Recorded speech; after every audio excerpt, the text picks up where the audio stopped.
not live yet. It says an error occurred. Please try again. Nintopics Podcast, all things Nintendo.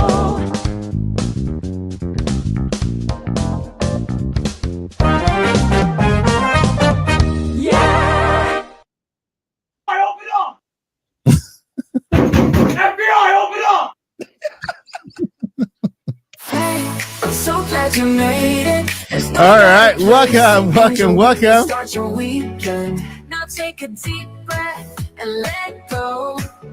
Nintopics is here, so let it show. It's time to get your dance and your smile on. You guys ready?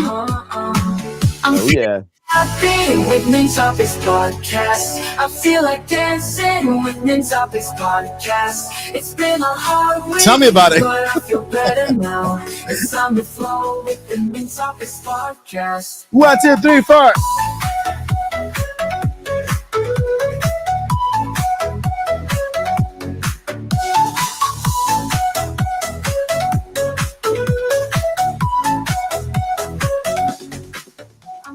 All right, welcome to the Nintopics Podcast, my friends. It is Friday. The weekend has started because you are now here with us at the Nintopics Podcast. There's no better way to start your weekend than with the laid-back crew, chill crew, positive crew, right? Positive vibes everywhere, right? And I want to see those emojis in the chat if you are excited. Not only for the podcast, but Friday, Switch 2, and all the goodness that's happening around us, right? I know there's a little force fire here and there. Don't worry, we'll put it out. We'll put it out today in the podcast and then concentrate on what's good. Before that, I want to go ahead and introduce the all-star cast tonight, starting with the one, the only, Zelda's mama, Joycey J. What's up, Joycey? Good evening. I know it's been a rough week, but still, I'm on the hype train. So happy Switchmas week, Switchmas 2, I guess. So Yes. I'm happy to be here. I'm so glad it's Friday. Like, it's been wild. Happy Friday. Happy Friday. And I apologize that I'm in the dark, y'all. Texas heat. It doesn't matter that it's April. It looks nice. Like I like that. It's like you're in a dreams phase with the lights, like the wrinkly lights in the back and everything. So it's nice. This is like the dream sequence in a Zelda game or something. Right. All right, and then moving over to Nintendo Switch 2 himself, Paul Gale Network. Hello. How you doing, Paul? What a week it's been. I'm hyped, and I'm ready to talk. Awesome. And you're excited for the Nintendo Switch 2 presentation next week, the hands-on? Yeah, I'll be there next weekend, and definitely looking forward to playing it. That's awesome. It's gonna be plenty of pictures and videos, and yeah. I'm trying to figure out because I'm looking forward to seeing beat 'em ups. He's in New York today. He was in New York for the hands-on to see if they let him record and how much they did let him record inside. Because I know there was a fine print, no cameras allowed. I know you can bring your own phone, and how much can you use to record in a content creator, way. You know what I mean? So I'm curious to see how it went for him, and then of course how it goes for you, because then the following week I go right to Dallas. Now I meet with Joycey in person. Cool. That's really cool. We'll do like a 2-person podcast in front of the Switch 2 presentation thing. Hey, no, I gotta find out if there's a Culver's close to the place. For real? And we'll go to Culver's and we'll have 2-person podcast from Culver's and Paul call in. Yeah, if everybody just call in, we'll make it work. Man. And then we also have, it's not N61 or 2 or 3, is X64 Josh. And guys, he has a flu today, so please send him your love. I want to see some heart emojis in the chat. Heart emojis for Josh, because flu today, still here with us, sharing his love for gaming and Nintendo. So I appreciate you being here, Josh. How are you feeling? Let us know where you're at right now. It has the flu has taken me out enough. I have yet to make any content about anything that's come out other than just tweeting about it. So, very, very excited to be here, and I've had some interesting conversations on online. But my hype levels, all I gotta say is Mario Kart World, right? Like that's what else do I need to say? Like when the Nabbit, I saw Nabbit in the pipe frame. Yeah. It was like I just needed to know that my pipe frame was gonna be there. I'm gonna die happy. It's great, you know? No, we don't need to die yet. Just we enjoy Mario Kart first. That's right. That's right. No dying allowed. Yeah. And then over to our very special guest all the way from Nintendo Land, the official Nintendo Land, next to Miyamoto. I think he's friends with Shintaro Furukawa, and he lives next to Paul Gale. I think they both mow the lawn for Furukawa once in a while, right? I think Landon does the tree trimming and then Paul does the lawn mowing. Landon from Nintendo Land, how are you doing, Landon?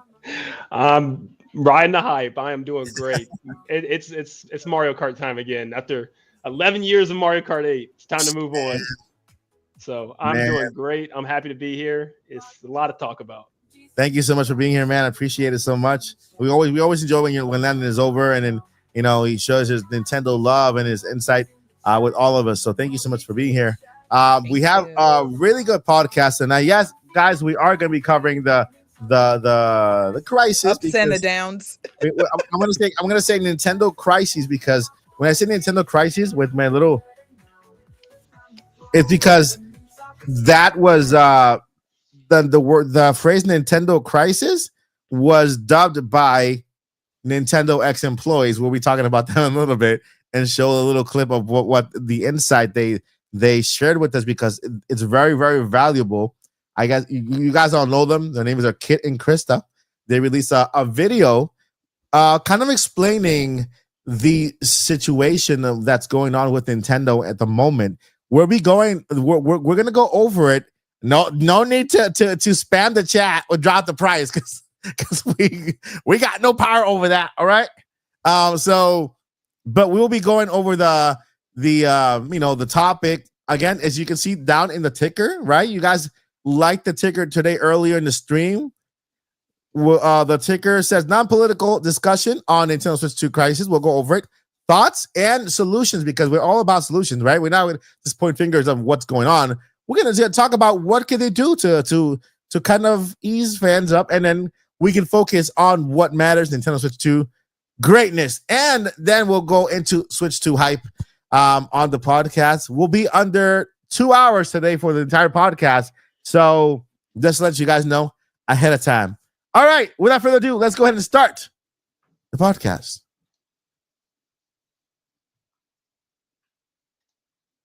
Okay. Yay! It's like the calm before the storm. That's what the calm before the storm. All right, so Can I explanation time. I'm gonna do a quick recap. Actually, do you guys want to hear the Kid and Chris that recap? Because I think they did a good job recapping the entire thing in about 5 minutes. You guys prefer to do that, and then we can jump into the topic and just gonna take it from there? Yeah, for sure. All right, let's go ahead and do that. We'll go ahead and then do the Kid and Krista recap for the situation happening, and then we'll go ahead and then talk about what it means. We'll give you our personal opinions and situation and all that stuff. Let's see here. This is 2 days ago. Reaction to saddened fans. Okay, so I think this is the one. Yeah. So we have been. All right, so that's Krista. Let me go ahead and share my screen very quickly. And I hope you guys like the new layout, because I got a new layout for the podcast. Look at right now. This is the new layout. So I hope you guys have noticed. Like we are, it's more squared, but we have also the rounded corners.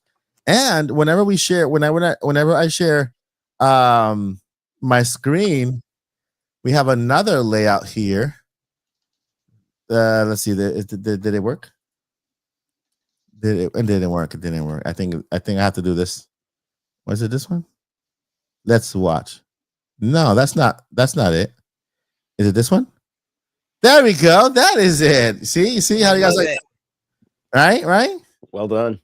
All right, thank you. You know, I put this together myself. I did all the coding and everything. I bought the brand website, streamyard.com, and built the Sure you business.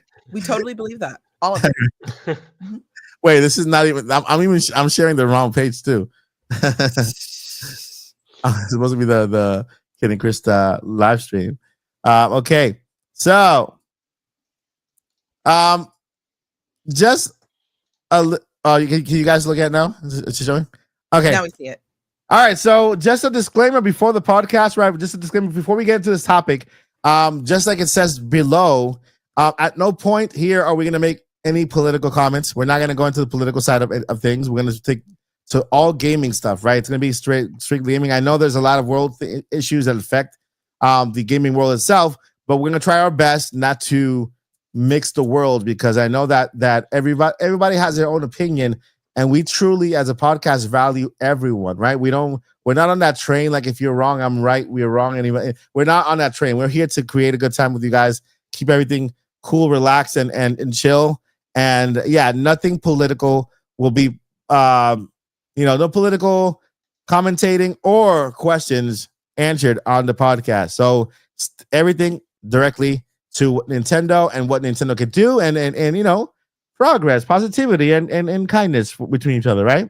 That's what the world needs right now. A lot of kindness, a lot of positivity. And so let's go ahead and hear what our friends Kid and Krista stated on the stuff here. All of the pricing as it relates to Switch 2, the hardware, and especially the games. And a lot of people have been asking us, well, how do you think Nintendo is reacting on the inside to what is happening with all the fans yelling about price? So we're going to talk about it here. Yeah, this has really become the story of the Switch 2 as of today. And again, things are happening so fast, we always have to timestamp these videos. Yes. It is 1 o'clock Pacific Thursday, time. April 2nd. On Thursday. And I was really surprised April this 3rd, morning. sorry. April 3rd. I was really surprised this morning when I turned on the Treehouse Live and saw Mario Kart, Donkey Kong, and Metroid, which all looked amazing.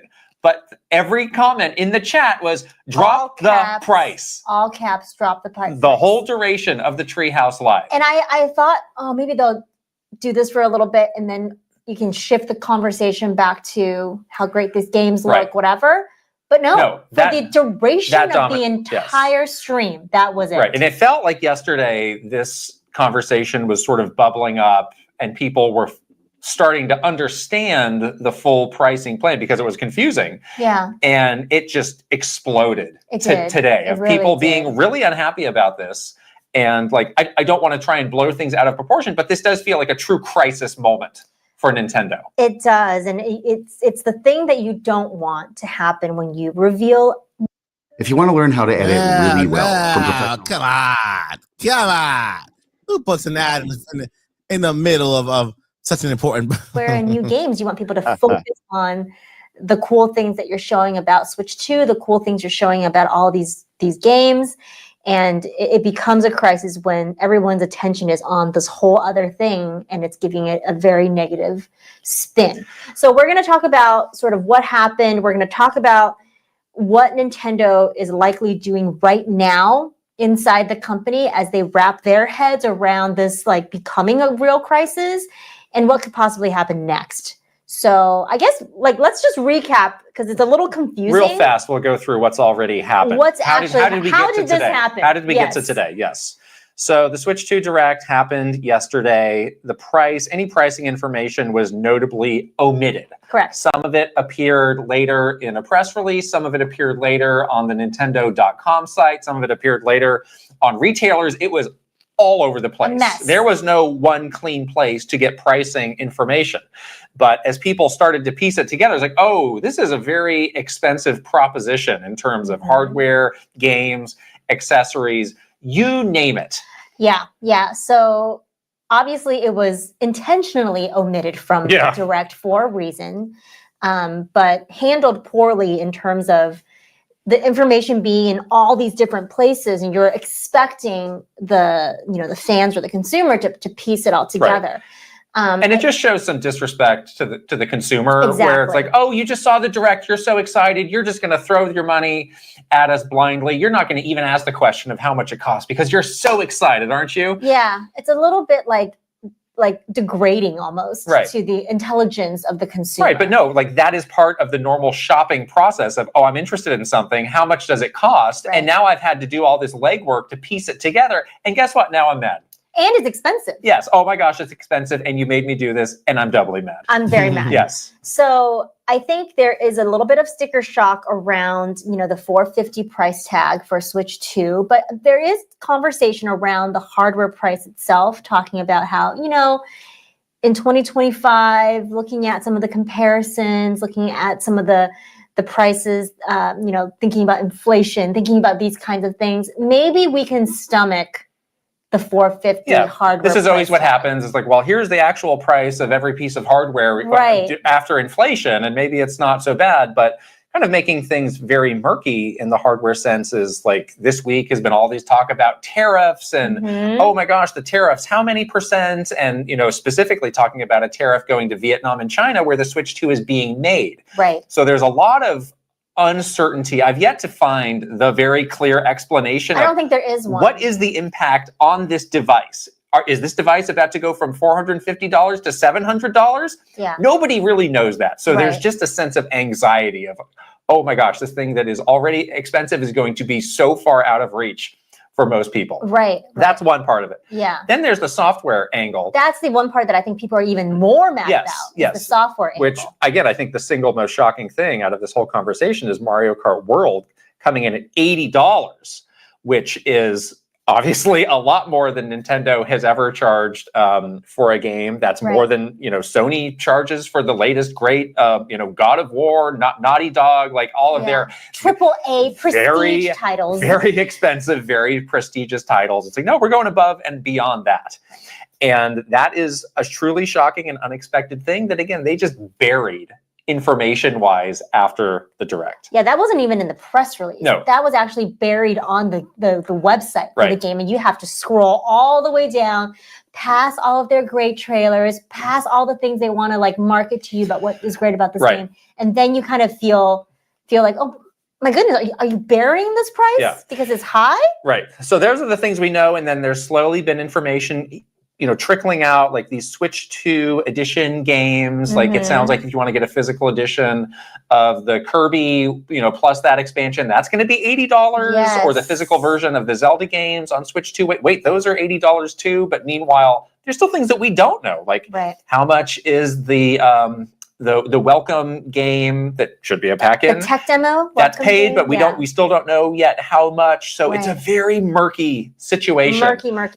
All right, so I think that's enough there, and they did a good job explaining like the entire, basically why it's why what's happening is happening within the fans, and I like the fact that them being Nintendo employees, right? Then them having all the experience behind the scenes, they're going at it as in this is very justified. They're not really covering it too much and saying, oh, but this could have happened. No, they're actually just kind of understanding the fan out there and the reaction, and because it is a shocking to see, especially from Nintendo, where we all consider the Nintendo the budget friendly way into gaming, right? Compared to PlayStation, Xbox, and even PC gaming, Nintendo has always been that way in for families into the world of gaming, especially with all the amazing IPs, Mario, Zelda, Splatoon, all this together, right? And then all of a sudden, Nintendo goes from being the family-friendly, affordable way into gaming to one of the most expensive in the world, right? With an $80 game that's even higher than the highest AAA game right now out there, excluding GTA 6, which is apparently gonna be $100, So with that, there has been some updates since this was published, and Nintendo, well, they went ahead earlier today and they issued not a direct statement. I have to say, they did their statement through merchants, right? Through retailers, and so we got the official confirmation through retailers like GameStop. I got the first official confirmation I got was GameStop, and then I saw another one coming from Best Buy and so on, right? But then we found out through other means that I would say, oh, is this confirmed, right? Not until GameStop and Best Buy and all the retailers jumped in and said, hey, yeah, Switch 2 pre-orders, at least in the United States. Just to let you know, guys, if you're watching from the UK, you're fine. If you're watching from anywhere else in the world, you're fine. It's just in the United States where pre-orders have been canceled or delayed, and the release date remains the same. So where there's no change there, you know, the release date remaining the same gives us hope. Oh, okay, then it's not all crazy. They're just kind of assessing, and they'll issue another pre-order date. And I'm sure that pre-order date is not going to be too far ahead, you know, because we're still about 2 months away from the June 5th, right? Which is the release date for Nintendo Switch 2. That is everything we know so far on the matter, right? Now, there's a lot being said out there. Because can everybody hear my microphone? Because I'm sometimes it sounds muffled. Does it sound good to everybody? You're okay. You're good. Okay. Thank you, Josie. So there's a lot being said out there. There's a lot of different stories, guys. And one thing that I always tell people, listen, if it's not official, don't take it to heart. You know, if it doesn't come from Nintendo, if it comes from a content creator, if it comes from me, right? If I'm giving you my opinion, right, and you disagree with it, don't take it to heart. It's not official news, right? And so I've seen a lot of content creators, a lot of media outlets, bigger and small. They are just telling people, oh no, the prices are going to go up. The price is going to go up. They're going to come back with a $600-$700 console for Nintendo Switch in the US. I'm like, why are you spreading that information? Why are you saying that? Knowing, and then people will mix up, oh, Nintendo delayed the system so they can raise the price. They're not going to say Nintendo delayed the system and this source says they might raise the price. They'll just put it together and say Nintendo said this, and then that'll spread all over the internet and create this chaos and fear among fans when there is no information directly from Nintendo that states that they're going to raise the price, right? I'm going to give you guys my short, very short opinion of this, and then I'm gonna go ahead and then let the rest of the cast chip in. Again, no political information, you know, dig deep. Of course, you can mention this and that, but I feel that the current prices that we see now are already a result of the tariffs. Okay, they are already a result of the tariffs. They have been already announced. They have already been cemented, and so what's happening is that the backlash has a lot to do with why Nintendo decided to take a step back. The backlash from fans. Not only that, there's, like I mentioned in my video, there's three things, right? There is the pricing, there is the backlash from fans, and there are the shareholders. I own Nintendo stocks. I own one Nintendo stock. My one Nintendo stock went down, massively down. I'm like, man, it used to be worth $15. Now it's worth $13. You know, because I own one stock. I'm a Nintendo shareholder, proud member of about one stock from Nintendo, and so it's a combination of the backlash from fans, because just like Ken and Chris have mentioned, they are in crisis mode, right? This is a crisis for them because people are not paying attention to the greatness that's being shown, and it's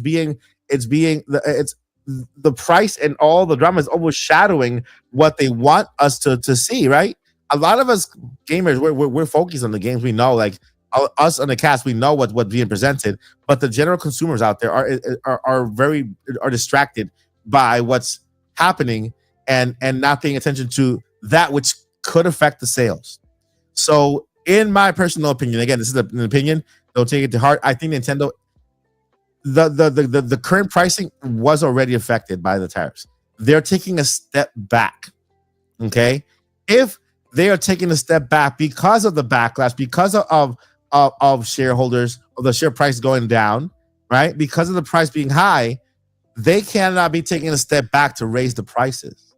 It just doesn't make sense. They're not going to resolve a crisis that is caused by a high price, raising the high price even more. In my opinion, there's only two solutions they could be looking at. They might the worst case, they might issue a statement, leave the price as is, issue a statement that says, hey guys, this is what's happening. Due to work conditions, we need to have the prices at this point for a period amount of time because of this, and better explain to the consumer why things are the way they are, which I believe they should have done beforehand, right? And help us understand, right? Number two, lower the price by $5, $6. You know what I mean? Take a little bit, skim a little bit off their profits, because Nintendo's all about profits, and then make the consumer happy with just a $5 price drop, or even bringing the game to $70. The system is not the issue. People are in general consensus that the system is powerful enough to be a $449 system. It's worth it compared to the Steam Deck and what's out there right now. The whole thing is about the video games. Breath of the Wild being $80. Tears of the Kingdom being $80. Mario Kart being $80. That's where the chaos is. If the games were $70, $69, then I think this would not have been as blown out of proportion as it was. But I think the reason why it is because it's $10 on top of that. And so it's like the rule of marketing. In psychology marketing, you're like, okay, I want to sell my system for $60. How can I make this very, very, very nice looking to people? $49.99. Use the 99 rule to make my product seem very good. Oh my God, that's $40. It's $49.99, but you see the 4 and the $99.99 part. And so that's what's kind of, what do you guys think? Let me go ahead and start with Landon. Landon, what are your two cents about on the whole thing? And then what do you think Nintendo could be doing to water over the fire? Everything's fine. Everything's fine. I hope everything's fine. It's just it seems like a mess right now. Yeah. It's just everything. I mean, from the live stream, just like buffering and pausing and them having issues with that, and they go straight into this with the pricing. It seems like this is not how they wanted to switch to it, of course, but I think it's just a communication thing mostly. I feel like they're not communicating the basic things, like the fact that there were rumors at all going around. Like you said, we shouldn't be listening to all these other people telling us the prices of things. Yeah. It's kind of hard to blame them when Nintendo's not giving us the prices of things. Like the fact that we got to go to all these different websites and look at all these different prices from around the world and try to figure out, well, is Nintendo actually going to make us charge extra $10 for physical or not? Because apparently in some regions they are. So I'm like, they need to communicate. They need to just come out and give prices. It's like, I mean, even Kit and Krista mentioned how, I guess at the meeting afterwards, they were telling people don't ask any questions about prices. Like, like they're hiding something. I'm like, why can't you just be very transparent? Let us know how much everything is. I mean, they didn't even give us prices for like the Switch 2 edition of games. They just kind of was like, you're going to have to pay something. And like, just like, I feel like everything in the show, they was like, you're going to have to pay for this. You're going to how much am I paying for this? How much am I paying for that Welcome Tour Switch game, for instance, which is like a tech demo, but I'm paying for that. It just, I feel like if they were transparent and they really told us why, like if they are, like, let's just say like from the very beginning, they did want us to pay $80 for Mario Kart no matter what, because it's that impressive. Then I feel like we shouldn't be waiting 2 weeks to see why it's so impressive for this direct for Mario Kart. They should have showed us out the gate, because right now it looks amazing. I am so excited for this game. It's not $80 for me yet. I mean, and for me to say that this is an $80 game, it's going to have story mode, boss battles, mission mode, extra stuff online, tons of customization. Like they're going to really have to sell this thing at $80. So if that's what they want to do, then they got to really prove it to people. They got to communicate to people why things cost the way they do. But yeah, at the end of the day, who knows what's going on? I mean, it was shocking as heck to see them backtrack on pre-orders and stuff. Right. That was a moment. It was like, what the? You knew we were into some type of crisis when that happened. Like, oh my god! I've never seen them do anything like that, so it was a little scary. So Yeah. we'll see what happens. And the world's care. You're like, Armageddon. What do you think, Paul? Oh, give me a specific question because I'm wrapping my head around everything. But So basically, give me your thoughts of the overall situation regarding pricing, the cancellation of the pre-order, and what do you think Nintendo could be doing now to kind of address the situation? Okay. They probably don't like the public outcry being as strong as Kit and Krista mentioned. The last thing they want to see overshadow all the positive comments is one thing spammed. Mhm. Then again, anytime you have something that's so huge and mainstream, you're going to get polarizing comments left and right. Yeah. And you could see that sometimes it's a vocal minority speaking very loud. And this is kind of what we saw during the whole Pokemon Scarlet, Pokemon Violet thing, where everybody was trashing it online. And did it really affect the sales in the end? No. It's still now like the second, third best-selling Pokemon game of all time. That being said, Nintendo still doesn't want negative publicity, but this could be one of those things where if the system comes out and it's $450 and Mario Kart World looks fantastic and kids and parents and stuff like that are playing it at Target and being wowed by it and going to GameStop and stuff like that, and the thing still sells by the 2s and 4s and 10s of 20s of millions, that could still be very much the thing. But you don't want to risk it and not look at what the people are saying. So I think temporarily delaying the pre-order is a way of, one, seeing how the tariff situation is going to play out, because if that does get put on and the price does go up to $600, putting the pre-orders now in to only then say, hey, by the way, everybody, it's not going to be $450 anymore, it's going to be $600. That would look bad for people to be mad that they put money into something that is more than they were willing to in the first place. You know what I mean? Yeah. So it's not just like a reactionary, let's not let pre-orders happen because we don't have confidence and we have a lack of faith that too many people are mad at the price, but it's almost if we allow the pre-orders to happen and the tariffs go down, people are going to be upset that the price uncontrolled by us is more. You know what I mean? So let's play off that. I look at it from a couple of perspectives. And on the other side is, hey, maybe there's something that we could do. What can we do now that's a little bit different? Obviously, there's reasons why they're charging more for certain games. We don't know what was the budget in Mario Kart 8 World. We don't know just how many years, how many hundreds of people worked on it across how many Nintendo studios, and then just everyone's prices go up. The sanitation, the DWP, the electric bill, the rent for the building, the insurance policies, the staff, every bill is going up in every company's business. So, probably just regardless of how big Mario Kart is, just to exist, the company is spending more money than normal. So like that $80 game could very well be justified. And it looks like it might not be every game, just the higher tiered ones. Yeah. But we would be willing to say, maybe we could sell it for $70 and sell more than sell it for $80 and sell fewer copies and compensate that way. Could we come out with a new voucher system?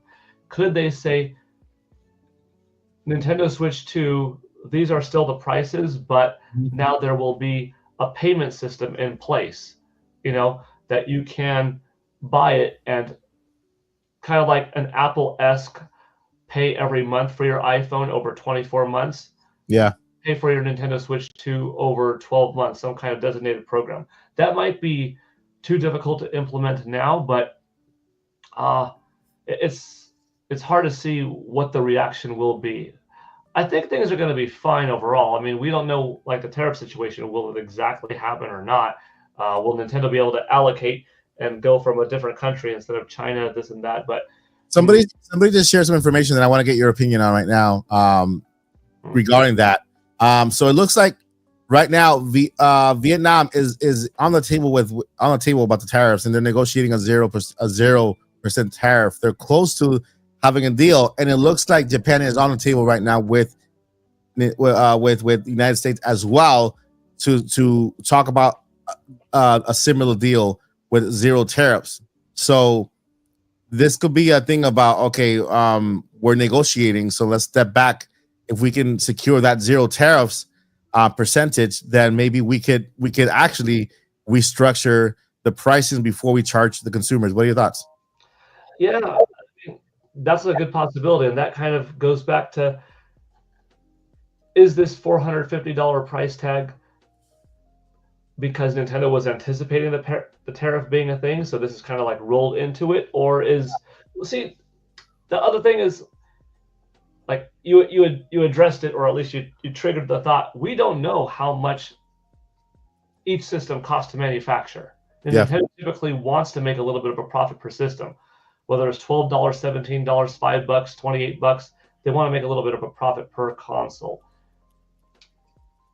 Yeah. Could it drop significantly because this was a part of the pre-tariff plan, or is it no? It just really actually costs $413 to make each unit. Mm-hmm. Well, I don't know.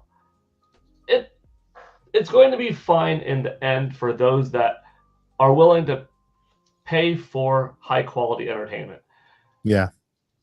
How we exactly get there, and will some people be left out? That's going to be up to the individual to decide for themselves. But I think it'll be all right. Yeah. But it's not an ideal situation of what happened in the aftermath, but it's too big and too strong of a thing that it's not going to not work out somehow. Nintendo won't let it fail. They're not going to let this be Wii U or anything, so I'm not worried about that. Yeah. You make some great points, guys. And this is one out there. None of us know for sure whether the tariffs are the real reason for what's happening right now. Right? None of us know. We are all just basing on the statements we are hearing directly from retailers and from the statement that Nintendo themselves made. Right? So there could be a picture where tariffs have nothing to do with it, right? I somebody told me today that consumer electronics are 100% exempt, especially when they come into the United States, and are from products that are from the United States, partly produced here, partly produced elsewhere, that are 100% exempt. I don't know if that's true or not, but it's also out there. There's many stories out there, and what we're doing here is to kind of find a way how to, first thing, letting you guys know what's happening around, right? And then, to the best of our knowledge, kind of, giving people peace of mind of what Nintendo could be doing to solve the issue, and then move forward to the bigger things that, the video games and stuff. So with that in mind, Josh, Mr. N64 Josh, I'm guessing that N stands for the Nene, which is the kid in Spanish. 64. Yeah. Yep. You nailed it. Yeah. It's not a console from 96, I promise. No. Hey, go ahead. I promise. So there's so much to unpack, right? Yeah. Like I think the pricing is where it needed to be. And I think Nintendo, I don't think anybody's saying this, but I think they listened to us and developers, and they gave us the console that we wanted the Switch 1 to be when we all said we want every game on it, right? That comes at a price. Okay? I don't think the price was affected by tariffs yet, because Switch 1, when it launched in Japan, was $220 US, and it's $340 US for Switch 2. So it's $120 price increase. We're at $150 price increase. Yeah. So I think everything is on point for what we wanted, right? Mm-hmm. I think they had to have conversations internally going, we're not going to sell as many of these at $150 more. Like, it's not as easy to go out and buy Timmy one of these like it was a Switch, a Switch Lite was $200, right? Now, eventually we'll probably get to a Switch Lite or a Switch 2 Lite or whatever, and that's That's going to be great. I think where their biggest issue lied is in the upgrade path. If they had left the upgrades at $10, there would have been no reason to put any game at $80. Yeah. They couldn't put Mario at the same price as Donkey Kong and then have have 3 games from the previous system all cost $10 more than their new titles coming out. Title. Yeah. You're right. And so okay, that I think is one of the things that people are really getting hung up on, right? Is the software price. So communicate to the fan base about why this, like, is there a development cost? Is there, like, we don't know what goes into the upgrades that to make. I mean, I want to replay Breath of the Wild and Kirby, and like they look amazing. Is Odyssey going to look the same? Those are free, right?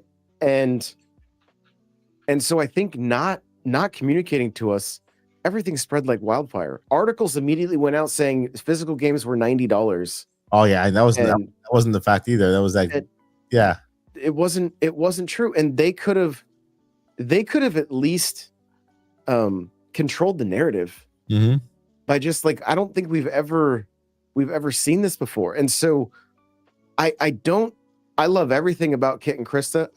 I just didn't love their take on like how it felt like. I don't know if Nintendo's stance was, oh, you're gonna love it, just pay this price. Like, maybe that is the case, you know. Maybe that is the case. But what worries me is when that kind of stuff goes out there with people with that kind of audience, then everybody gravitates to that mindset that like, oh, they're against me, you know. And that's the thing I find the strangest. It's like, did you guys have moms that clipped coupons, or like, you know, if they got charged the wrong price, they thought it was like the best thing ever, and it's like, well, mom, technically you're stealing, right? Like you're not winning here. It's not. The store is not against you. It's not against Nintendo's not against any of us. They're a business, right? And, you know, the amount of people saying, oh, just pirate this stuff, just like, we all have the option to vote with our wallet for all of this stuff. Yeah. You know, but at the same time, there is not a way to have a conversation around this without somebody saying you're a shill, or you have to be on the opposite side saying, you know, Nintendo sucks. And it's like, they gave us what we wanted. It cost more than we wanted. I feel bad for the generation coming up with the Switch 2, that it's not going to be as easy to get it into the hands of children and have them being able to make those memories. But there's still plenty of Switches out there. There's still plenty of games that they can access, you know, and play. It's like everybody wants you to have a line in the sand for what this is, and it's like none of us enjoy paying more than that, you know, than what we, especially when we come from a console that was $300, then $350, now it's $450. Yeah, like my daughters looking at me going, when are you gonna pick these up for me, you know? And it's like, okay, it's gonna take a little while longer, you know, like. Yeah. And I thought the same thing. I was like, you know what? I know you want your Switch 2, but it's going to take a little longer than they with Switch 1. What do you think? Do you think, Josh, they would have, if they knew the price was going to be at a point? Because the price for the Switch 2 is not the issue, I think. $449 for the system that it is great. I mean, we're now playing games like Elden Ring. Street Fighter 6 looked incredible today. I mean, I got that game. I haven't played it. I can't wait. It's on Switch. I'm going to play Street Fighter 6. I'm gonna fight with with Paul as Ryu, and you know, so I was super hyped. Do you think that they could have, because obviously they do have a light version planned sometime in the future, right? If that's if they're following them out, do you think it would have been a little more better to do what PlayStation and Xbox did? They released the PlayStation 5 and they released the PlayStation 5 digital, and then Xbox released the Xbox Series X and S. They gave us two to choose from, one for the consumer, regular consumer, one for the big gamer. If Nintendo would have done that with this system, giving us two, I mean, they gave us two SKUs, you know, the bundle end, but it would have been better to have a light version off the back for, you know, people to choose from instead of just that one. Potentially, yes. Like I do think so, and I think the conversation around pricing, could have been a much easier pill to swallow. If you look at all the games that are launching, the prices vary from $40 all the way up to $80. Yeah. And if they had said, "Hey, we are doing a very like game pricing is going to be very different this time around," you're going to see more remakes coming in at, you know, $40. You're going to see like there's savings there if you pick up, you know, Bravely Default and then Mario Kart. Like, well, that's, you know, you're sitting at your $120. That's the cost of two normal first party Switch games, right? Like, so I think they could have like lightened the blow. And you know, I see some people in chat talking about like $80 is the first time. It's not. It like Killer Instinct on Super Nintendo at like Toys R Us was $79.99, right? Like I remember in the 64 days, I think Perfect Dark, depending on where you got it, I think it launched at like $90. So like so this stuff, it's not super shocking to me. Plus it's all business. So, you know, do I love it? No. Do I love the fact that I can game share now and that there's some other features that are all getting forgotten about because the price is the main topic of conversation? Yeah, they needed to do a better job, especially with how well everything's gone for the last 8 years. Why drop the ball like this on something so important, right? Because all of us wanted to be like celebrating, and you know, like what does the ticker say? Like crisis response, you know, for the for the show, and it's like I'm empathetic to everybody that's frustrated. I get it. I'm not in the camp that's like, yo, these game studios owe me games. Like, no, they don't. Like, that's just not how business works, you know? So, Neo, $5 super chat. Oh, wait, I just saw the picture. It's actually Neo from the Matrix. Good job on that. Thank you for the super chat. I said, I hate the idea of game key cards, rip physical games. Now Nintendo found a way to take away games you pay for physically network outage, can't play. That itself needs some clarification because physical games, Nintendo mentioned, they're not going away anywhere. They're just replacing those digital cards they used to sell for video game specifics and giving you a physical way to download your digital games. So a key card, when you buy a key card, is only a license, right? And the license comes inside an actual cartridge, right? It's like a key, like an actual key. You go insert the cartridge and download the game like you normally do digitally, and that key will just unlock the game for you to play, right?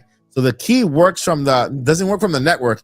It works from the key. The key will verify the game.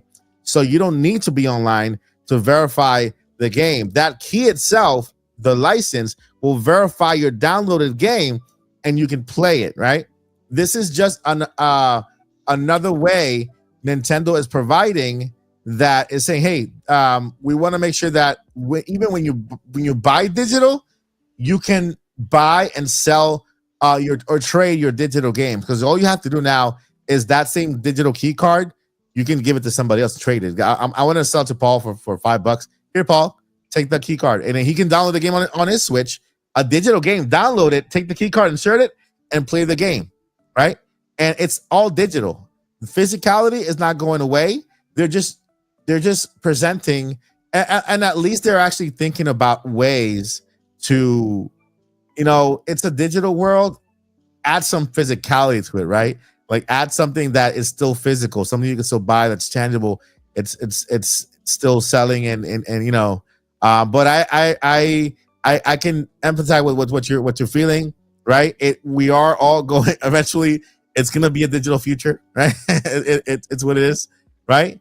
But for now, at least we know that Nintendo is trying to keep some physical form to the key thingy, to the key card. Anybody want to ask what add to this? Well, I haven't even gone yet. Oh yeah, I'm saying on the super chat. Oh, all right. So, Joey, you wanna add to the super chat, Paul? I just like it. Yeah, it's like you said, one more way to have a little bit of physical nature. If you buy digital games purely because you like the convenience of not having to go over to your entertainment system, pick something out, put it in, pick something up, put it in, then probably you don't need this. But if you like the idea of having most of your game digitally, but be able to sell it later, that is something that you can't do with digital. So here's the alternative. Yep. It's fine. Yeah.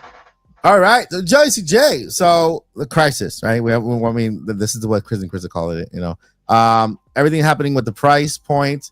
What do you think how do you think Nintendo's handling it right now? How are you handling it? How Nintendo's handling it? And what do you think could be happening behind the scenes that they be thinking about to put a Band-Aid on it at least? I got a lot of thoughts, lots and lots and lots of thoughts. Get that umbrella. Say what? Get that umbrella out. I know, seriously.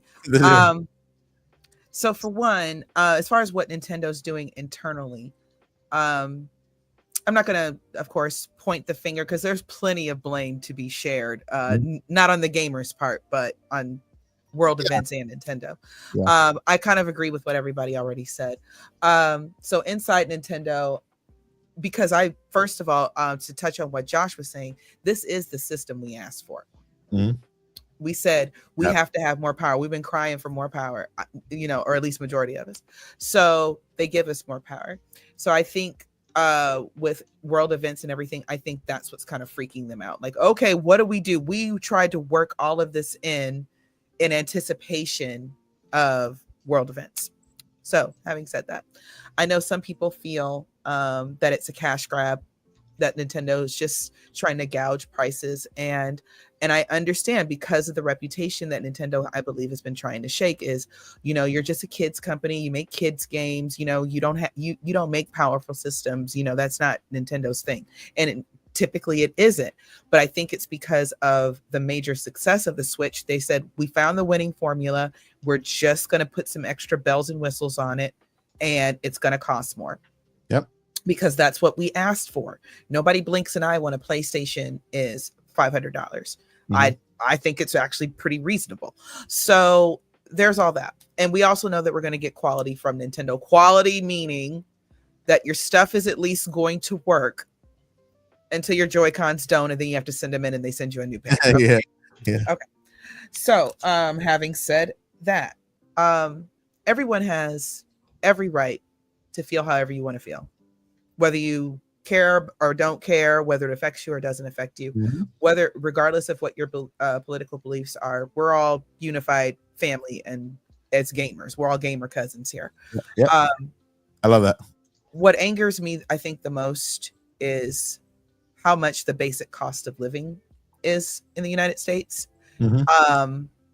And that's something that makes me very, very, very angry.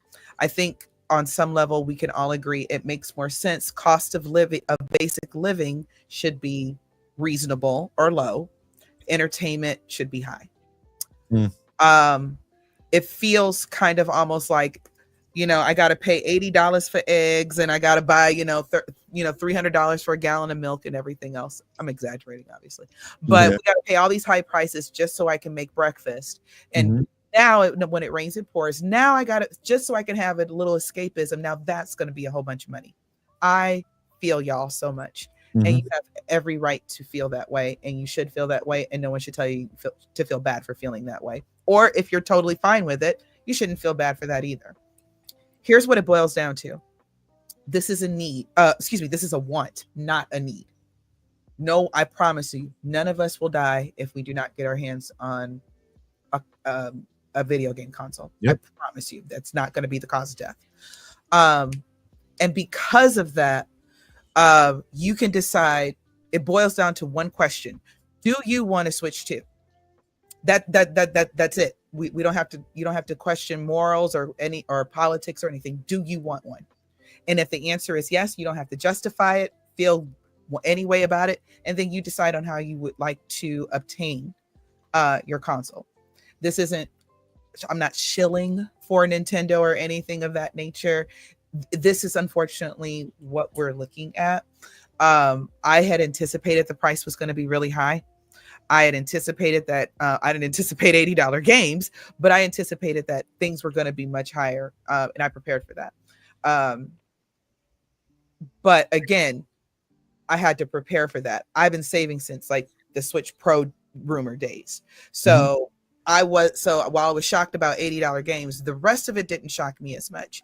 So all I want to encourage other people to do is, I really hate that this happened and the way it happened, the way this rolled out. Again, I'm going to make my plea to Nintendo. Let me do your marketing. This never would have happened. Ever. Even with what's going on, I would have at least said, please, wait for information on pricing, blah, blah, blah, blah, blah. Stay tuned. I would have done something of that nature. But at the end of the day, guys, you decide what you want to do with your entertainment dollar. It should not be wasted. It should not be spent frivolously. It's completely 100% in your hands. So I'm hoping the prices won't go up, or if anything, I'm hoping that Nintendo has some kind of program where it's like, please, buy this with your Nintendo account. So if tariffs go down, we can issue refunds. That would be fabulous, right? Believe it or not, as an insurance company, we sometimes have to do that when rates were too high for previous years. So anyway. So that would be great. I would also feel great about the system flat out $500, but games go back to either $69.95, $59.95, $49. And to me, that's still fair. The other thing is, I think if this were up to me, if I really did do Nintendo's marketing and I was on vacation this week and I came back to this dumpster fire, if this was me, I think the best solution in this case for Nintendo is fall on your sword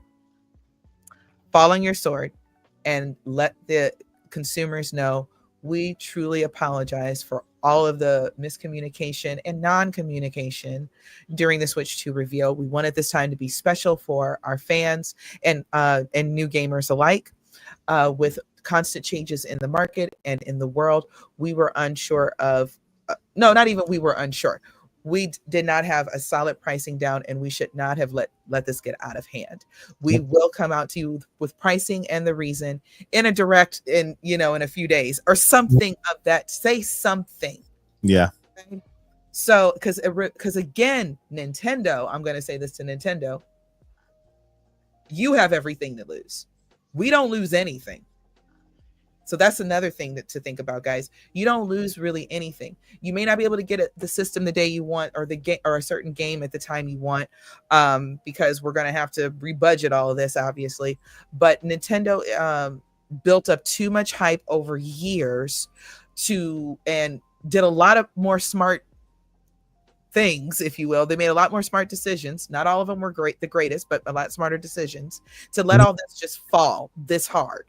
So I am hoping for, I should be able to expect, but I'm hoping for more communication next week and an apology. And we know that Nintendo don't like to apologize, but they had to do that for Pokemon. And I think they do it for this one.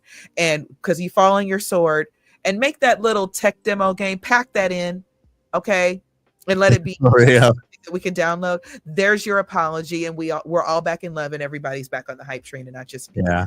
And as for me, like I said, I planned for this. I'm not a shill, but I know what I like. I'm going to continue to budget and buy the things that make me happy. Life is very, very short for us to not have at least a couple of the things that we want. Yeah. Great point. Thank you so much, Joshi, for sharing. Before we get into super chat and before we go into the next topic real quick, I just want to go ahead and shout out N64 Josh. He has the flu, and so he's not feeling too well right now. Having some breathing and have big horrible cough. He wanted to be with us. He was with us for the first hour of the podcast, so he had to just step away and get some rest. So I want to shout out N64 Josh. Please go ahead and follow and subscribe to N64 Josh on social media, on his YouTube channel, and show him love, send your prayers and your thoughts with him so he can feel better very soon. I think he's been with this for a month now. So yeah, he's dealing with the flu when it's flu sucks. So thank you so much. Out once. Yeah. And I was like, oh no, never again. I don't want that. Yeah. So thank you, Josh, for being here, man, even though you had the flu. Already. Yeah. Shout out Neo again, once with the 5. Thank you so much for your support. Nintendo should just increase the NSO price service and leave the game price at $70. See, exactly what I mean. People were expecting $70. So if they would have just done $70, I don't think it would have been that crazy. People, like I said, $449 for the system we're getting. Like Joshi said, we asked for it. We wanted a more powerful system, bigger screen. We have AAA titles now.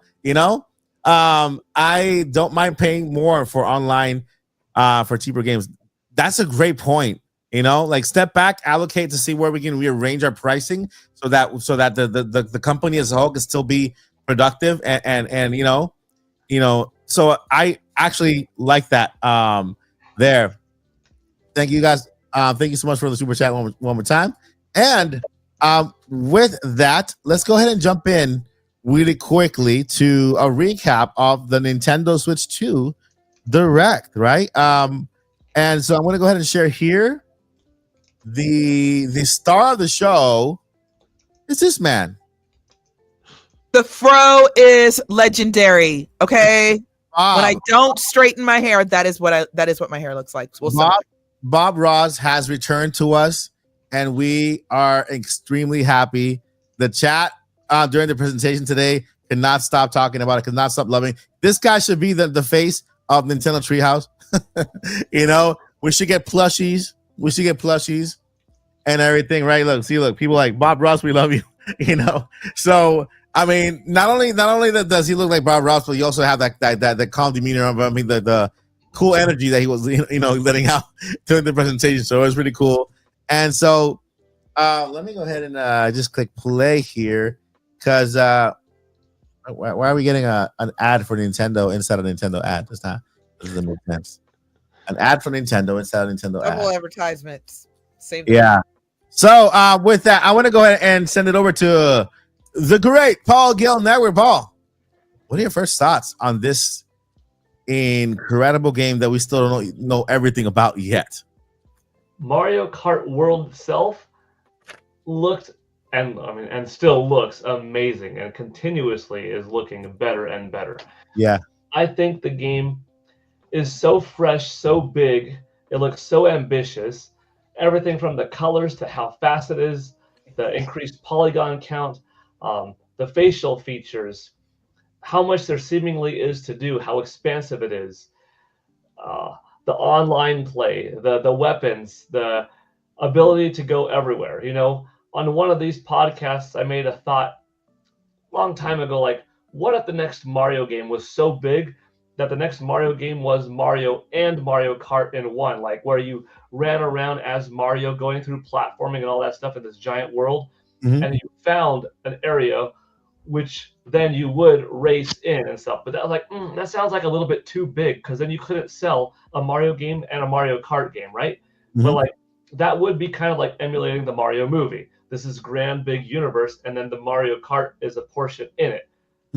Not that they did that, but they made a big old world that you could ride around slowly in and just have a scenic route. And who knows how many hidden tracks are in this open world that you and buddies could just say, hey, let's go off-roading, just not race and just have fun and take pictures. So it kind of is a little bit of what I thought could be cool. And that kind of goes back to my earlier point, not to harp on, well, how much did this cost Nintendo to make, and how many years of development, and how many tens of millions, if not a couple $100 million was this budget for them to say, we got to make some money back, you know? But regardless of that, like I said, it just looks so much fun. I love all of the different characters, the power-ups. Some of the power-ups are giving me, you know, Mario Kart Double Dash vibes of the uniqueness and the creativity, the colors, pop, the day-night cycle. Like, that adds another visual flair to the track, the course. I mean, even if it doesn't have a grip of courses, different times of the day, different weather effects does change the ambiance plenty. Like, one of my favorite stages in the courses in the Mario Kart 8 Deluxe was the Animal Crossing one. You got to play it in 4 different modes, remember? Fall, spring, summer, winter, I think. And that was really cool. So I can't rave enough about this. And that's even before going into the game chat options.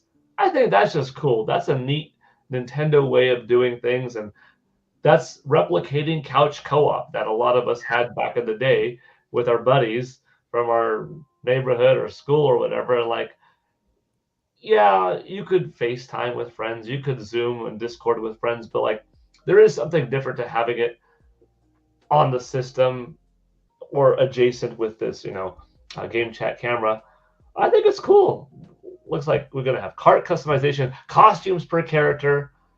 This is definitely a strong launch game because one is the sequel essentially to the best-selling Nintendo game of all time, almost, you know, packed in sometimes, whatever. Like Mario Kart 8 was a hit, and yeah, I think it looks so good that when enough people play it and enough people have put in 300 hours. Let's say they put in 300 hours over these couple of years. When you're having fun and when you're laughing and stuff, will you go back and say, man, these 300 hours were really good, but it would have been a lot better if I paid $10 less? Mm-hmm. Or will you not see that value and say, the $300 hours were just great, but it would have been better at 70? Like, at that point, maybe some will. But like I said, I don't want to get into prices too much because though I'm not itching to pay $80. I'm not like, I can't wait to pay $10 more than I thought. I can also understand why. And I know me when it comes to fun and entertainment, when I'm having a great time, I'm not going to say, dang it, it would have been a little bit better if I paid 12.5% less. Not going to impact. To each their own, though, and that's fair and that's fine. But the game looks awesome. Love it. This is an easy buy. And personally, even though I like my physical medium, I'm opting for the $500 version of the Switch 2 because that's a $30 saving. And that's just, you know what? Also, it makes sense. Like, if I'm going to have one game on the system at all times, it's going to be something like this that I'm going to just want to hop back into play due to that nature and be that like, I don't need to swap out this cartridge. It's just on the system. It's okay. Most of my library will be physical, so. Yeah, and it makes sense to get the. It makes sense to get the bundle, like you said, because you save a lot of money. You save a lot of money, and so yeah. So what do you think, Joycey? So I am not a Mario Kart fan. Landon, please still be my friend.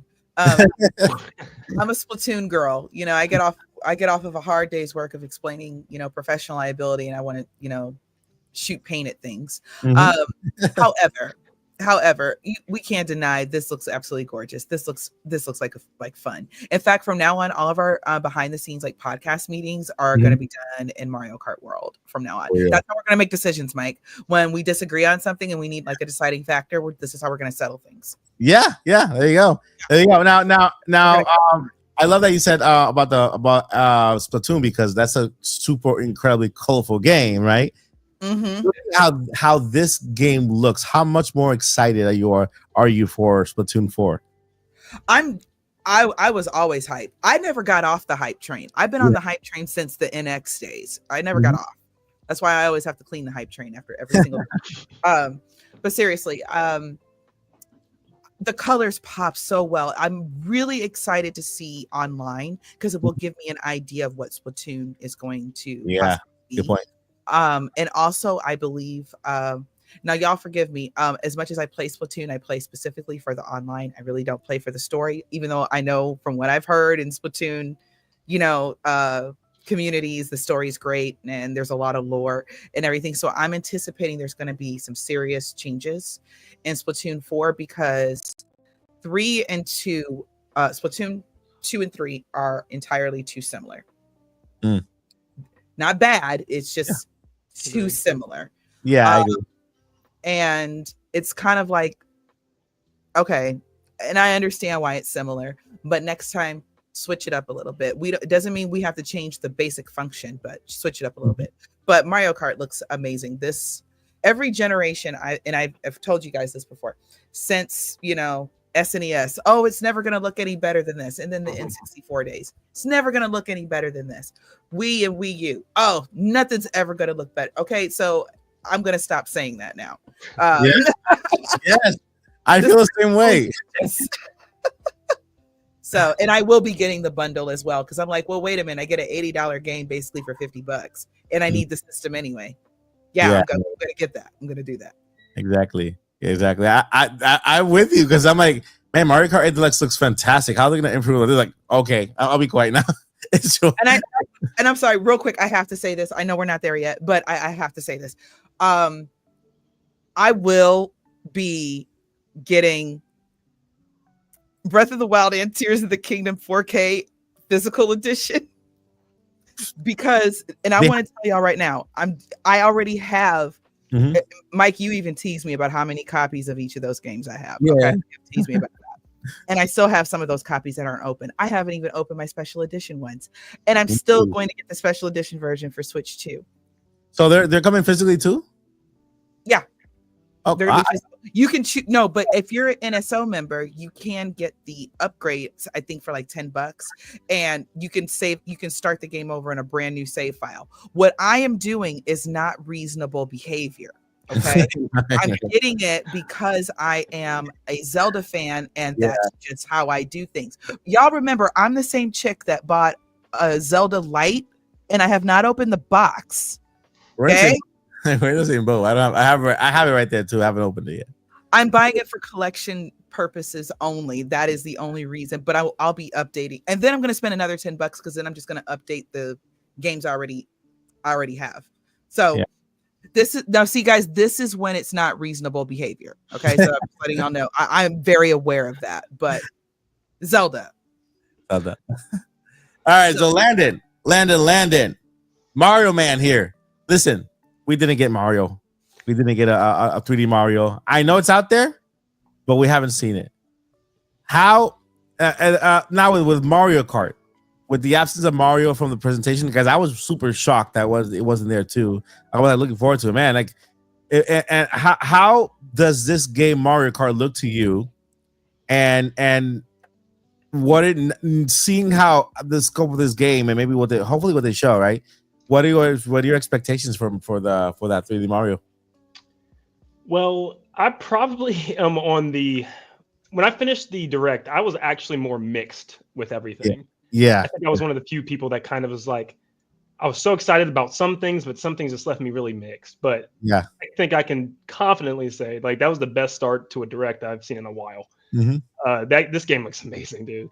I fell in love with just the colors are all popped. I mean, like it's almost like a mixture of the DLC courses with that big, the colorfulness, but also with the graphics of base Mario Kart 8.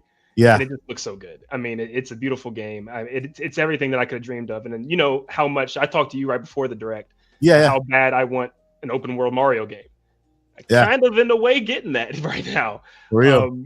And it gets me excited because you see all these you see wildlife made in the image of Mario. Like you see like these cows, giraffes on the prairies, and the zebras, rhinos, and stuff walking around. And it opens up my mind for what they're going to do with like the actual 3D Mario. And for real, I just can't wait to just drive around in free roam. I love free roam idea. Just look at the water. Look at the water. I know it's amazing. You literally can go anywhere, and it opens up something new for Mario Kart, which we had something to do other than just racing online, racing with your friends. You can just at night jump on, go throughout the city at night, and just cruise. Yeah, it's just everything about that's so awesome to me. But I do have a couple I hope is coming with this game. Like, for instance, the open world, I really hope there's a lot to do with it, because as much as I am going to love just driving around, I still want there to be a reason for me to be driving around. Little challenges they could throw out. It does look like there's going to be some things. I've been analyzing every frame of the treehouse. So I've seen the little map. There's little piece switches that you can collect. There's a counter for that. There's a counter for some special peach coins, and also some costumes in each area. There's a costume counter. So it looks like there's going to be a lot of stuff to do. They even said in the show, this is only a snippet of the open world area. In the treehouse or in the direct coming up, they're going to really show you what else you can do. So that excites me that there's something that they're really hiding. And if they're having a direct, I mean, I'm sure there's some really good stuff here. So I'm hoping for maybe even a story mode, kind of like Diddy Kong Racing. Oh, yes. So with some maybe boss battles from the DS game back then, maybe some missions and stuff you can do in the overworld. But besides that, my only other thing I really hope is there's an option to just race on the tracks without having to always do the in-between tracks, because I feel like a lot of the time it did look like they were just driving straight. There's a lot of straightaways. There's a lot of highways where there's just long periods just, moving to the next track. And I saw in some, you would do 2 laps of just driving there, and then the last lap is just one time around the actual track. And I was like, I kind of just want the option maybe sometimes just to drive around that same track 3 times like the classic way. I'm sure there will be. But other than that, I mean, I'm just blown away. Some people are getting upset about the characters. This is awesome. I don't care. Let me drive as a bat. Let me drive as a snowman. This is a cow. A cow. This is awesome. This is exactly what I wanted, the cow was the star of the show. I'm like, what the heck? I want that cow. I'm somebody that always races as Mario because I just don't care. I need Mario. You give me all these characters. This is the first time I'm going to be like, you know what? I kind of want to race as a snowman. I want to race as the cock door from Mario 3D World, the little bird. So I'm like, this is awesome to me. I have no complaints with that. And traditionally speaking, doesn't Mario Kart get new characters anyway? And it's just so this is just the intro roster. This is this isn't even all the characters. And that's what kind of scares me though, because if this game is $80, they're probably planning DLC. So we're probably going to be paying more for more tracks and more characters, because I still think they're going to also do kind of what they did in 8, is maybe bring some other Nintendo characters over, like Kirby. We might see just a couple guest stars. So I'm here for the DLC though. I'll just keep this game alive for the entire duration of the Switch 2. I mean, this is a perfect launch game, a perfect start. You know what I think though? I have a suspicion, and there's nothing. This is just my thought process. There's nothing out there saying this. I wonder for these higher games, especially the multiplayer ones, because I'm now expecting Splatoon 4 to be $80. I'm wondering if they're going to include the DLC now. Because typically when it comes to consoles, Nintendo just kind of started doing DLC really with the Switch. Not that they've never had extra content before, but I'm talking about specifically with the Switch. I wonder if now they're going to include it so they can also justify the $80 mark. That would be smart, considering the fact that, I mean, when you look back at the Switch, they had DLC almost for most of every major title except for Mario Odyssey. I mean, everything was getting paid DLC. So that would be a good justification. So see, that to me, that would be a good investment. That's a really good way to fall on your sword and apologize a little bit. For sure. Because, and then also it keeps the game alive. And I would expect the same for Splatoon 4. If I pay $80 now, but I don't get nickeled and dimed to death over 5 years, then I'm actually really okay with that. Exactly. Yeah. Look at the drivers. Okay, this is right now we have 20. There's more drivers here. Okay, because there's some missing, but at least we see the 23 drivers that are here. We start. Peach has always been there. We have Hammer Bro. Rosalina's been there. Yoshi, Wario, Shy Guy, Penguin. We got the Penguin from Mario 64. Toad, Pauline, Toadette, Waluigi, Baby Rosalina. We got Cheap as a driver. Monty Mole. You let me know if these drivers were in other Mario Kart before, because I don't remember. Fishbone, the Snowman from Mario 64 is also there. Charging Chuck, Peepa. And, there's a lot of drivers in this game, and I the fact that it's called Mario Kart World, I have a suspicion that I think that they're gonna be introducing new drivers, in a Smash kind of way. To the I was gonna say something real quick because you made me think of something. Yeah, go ahead. And it kind of ties into something that Landon was saying a little bit earlier. That it's kind of like, you want to go certain places, but it seems like certain places are a little empty and things like that. Mm-hmm. I wonder if that's stuff that's edited out on purpose, because every time Nintendo, it's like Breath of the Wild all over again. I was so stuck on the tree houses. Like I watched that, like that was primetime TV, just sitting there glued to the TV. And then after a while, after about 8 hours or whatever it was, I was like, okay, they're either showing too much or this game is starting to look like it's not as big as it was, because they kept taking us to these jump to different places on the Great Plateau. But then when you got the game, it's like, oh, so that was less than 1% of the entire game. And I have all these surprises and all these new characters to meet and all this other stuff to do. And Nintendo's good about that with their games. So I'm wondering if they're purposely editing out things or they're purposely hiding things. So when you get the game, you'll be 10 times more delighted than you are even now. Yeah, I mean, they do have a direct happening. So if they have a direct specifically for the game, I'm guessing they're going to go ahead and show it. They have to go all out at this point. They can't hold anything back, because if they're not going to change the price, they have to let people know, hey, look at this. Because right now, I feel like this is a much bigger Mario Kart game than any other previous one, and if they're still holding more back, who knows, right? Because some of the main players aren't even in there. I'm sorry, but I can't play anything without Link in it. I feel where's Link? Where's the Master Cycle? These are questions that I have. Okay, anyway, I'm just kidding. I believe he's coming though. You're right, though. That's what I'm saying. That we have a whole bunch of characters like Cheap. We have a fish driving a cart. Where's his legs? How does he press the gas? How does he sit? I'm trying to figure out how he sits in the car. Super chat here for Andrew Bright. Well, thank you so much. When I buy Nintendo first party games, it's going to provide me with hours of fun, including my kids. Me personally, I don't mind paying Nintendo a first party surcharge. I mean, yeah, a lot of us feel the same exact way. It is, especially Mario Kart. You can now you only need one game per household, because you can share that game with all of your family members. And when you're playing each on your own console, you can stream. Is it streaming? You stream the game to the other console, right? And you're playing it. Is that how they're doing it? Because they didn't explain too much how they did it. You just kind of, your friends and your I'm guessing it's like a streaming kind of thing, right? You enter a code or whatever. I don't know, but I know you can play with somebody. That person doesn't have to buy the game anymore, which I think it's a combination of everything. At least with Mario Kart being $80, I think it's a combination of everything. They say, okay, so we're not gonna sell as many copies maybe because now you can, you only need one copy per household, and we have a lot of people who will just share that game with somebody else. Before Paul and I, if we want to play together and we were neighbors, we needed each to have our copy of Mario Kart.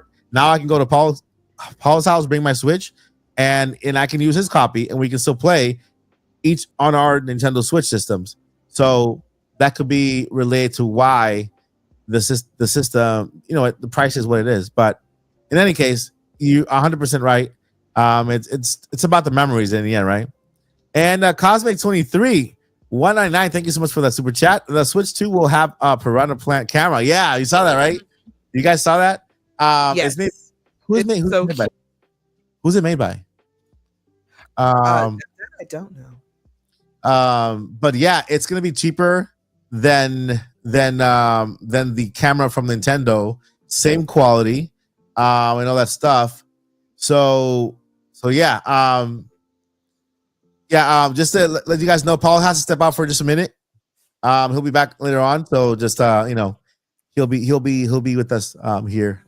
So yeah, Mario Kart looks incredible. I love it. I can't wait what they're gonna say on the direct and the 17th. The big question is, will they be tempted to bring that direct closer to us, right? To say, you know what, the direct's gonna be now next week instead of, just so that people can see the scope of Mario Kart, because right now it is bigger than it's ever been. There's so much that if they have to dedicate an entire direct to the game, there's still much more that they have to show us, right? And I agree with Landon. I hope they do have like a kind of like a story mode to add to the game. That'll be. I feel like this game's going to be packed. You know what? Yeah. Hey, let me ask you, Landon, because again, I'm not a Mario Kart fan, so I don't know all the lore and everything. Mm-hmm. When I think Mario Kart World, I think what we've been joking about with the movies, the Nintendo universe. Is it possible this could be like almost like the Smash version? We're just going to go to different lands. We're going to go to Hyrule and pick up Link and Zelda. We're going to go. That'd be awesome. I don't know who else is in Mario Kart that has a world. Unlocking characters by racing them. There you go. Something like that. That'd be great. What? Because I thought to myself, a perfect way for DLC, because this is all just on an island. I mean, they could just go off to another island and say, okay, here's a Hyrule island. Here's a Dreamland island for Kirby and stuff. So I think that'd be the perfect way to do DLC, and then they could just like slowly reveal a character, kind of like Mike said, as like a Smash Brothers thing. Like, this could go on for years. Here's Link, here's Zelda, here's like the Triforce pack, here's the Kirby pack, and that would be perfect. I'd love that. And then do it like Smash. I mean, just throw everybody in there. I don't even know what the last roster was, but yeah, give Bayonetta some wheels. Throw her in there. Just put everybody in there. For real. I'm here for it. Real. Yeah. All right. So we have Mario Kart. How about we jump over? Can we talk about Hyrule Warriors yet? I want to talk about Hyrule Warriors because I might make Joycey mad. That's that is the next game we're heading over towards. I'm gonna get the. You all are about to witness the breakup of a friendship. Let's see here. Where is it? That's not it. There is the Hyrule. Oh, there it is. There it is. Here we have the Hyrule Warriors. I mean, this is the thing. We all saw this coming, right? I didn't, honestly. That's why I was so excited. I 100% saw it coming. Yeah, I didn't think it would be here though. Yeah, me too. I saw it coming. I didn't think it would be so soon. Like I made a couple months ago, I actually made a whole prediction video. I even hired an artist to make a title like logo for it and everything. And I like predicted how this would go, and I just didn't expect it to be in the Switch 2 direct. I thought when I saw this imagery, I thought this was DLC for Tears of the Kingdom, more an expansion, to the game or whatever. And I'm like, and then then I saw they were talking about Zelda and her side of the story. Okay, this is Hyrule Warriors. But this is also a game we asked for. Yes. Because of a few different reasons. First of all, I'm gonna keep it real, and I've said this before, so I'm gonna get on my and Andrew Brightwell is correct. It is reported as canon. So, but I've said before, like, I want to know how did all this work, because it drives me crazy that Breath of the Wild and Tears of the Kingdom they don't connect the way a sequel should. And as a heavy reader and writer, y'all know that drives me absolutely nuts. And then there's other little things that there were just certain things that I'm like, Nintendo, what are you trying to like not say, but is extremely obvious? Are you trying not to get into adult themes? Because nothing overly mature had to happen for us to just say, yes, Link and Zelda are 20 something. Yes, things are happening in whatever. Okay, I'll get off my soapbox about that. But certain questions, they have an opportunity because Koei, I can never say it right. Koei Namco, I never say it right. I think they do really well with the Warrior stories. Even the first Warriors, which they made completely on their own, didn't pick up off of any of these. They it was a great story. It combined all the stories. It made the lore make sense. It's almost like Nintendo should have just grabbed that and said, yeah, this is totally what we always meant, but whatever. But I'm excited for the simple fact that the story is going to be good. A lot of love goes into the Warriors games, and you can feel it when you play. And I appreciate the love that these that my favorite series gets, of course. So I'm excited. And my personal speculation is, because I heard a few people say, well, how are we going to play a Hyrule Warriors game without Link? Well, Tears of the Kingdom Link may not be there, but if you got a certain outfit in Tears of the Kingdom, there's another hero that might be there. And I'll leave it at that. Since we all got to play it again in 4K, 80 frames per second, or whatever the heck it is. I don't know the numbers. Yeah, I think this could technically be the second Zelda led game, because we had Echoes of Wisdom which was led by Zelda as a playable character, and maybe that game was introduced because we know that we're getting Imprisoning War, right? This one, Hyrule Warriors, where Zelda is the main character in the past. Of course, you can play it with other characters, but she's like the lead character who's leading everything in the past. So maybe that's, maybe we won't get Link this time. I'm sorry, I didn't mean to interrupt you, but I just got really excited. What if all my Zelda fans? What if the game opens up with Cass saying, "I found another song from my teacher of the past. Let me sing it to you." That's all I need. I just need to know that Cass is okay, and then I want to hear the little baby girls in the background chirping and singing. I need that. I miss. You don't understand. I miss Cass. Like, that's my uncle went missing.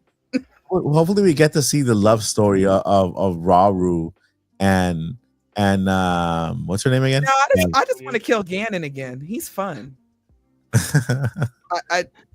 He's fun to kill. Well, yeah, you will defeat him, and then at the end, this guy will sacrifice himself and then just trap him. But I wonder, are they gonna pull a Age of Calamity on us and give us another timeline where are they gonna pull a, because apparently that's a good question, actually, right? The only thing I could think of is, since it's canon, then we low-key know how it ends. All the champions, all the ancient sages die. yeah. And then we seal Ganon, and then we fight him again. So yeah, that's interesting. But I think this is just going to focus on the Imprisoning War part, and it's the story that's going to be interesting. But I don't know. But it's Zelda, so I'm excited. Game looks incredible though. Look at that. It's just amazing, right?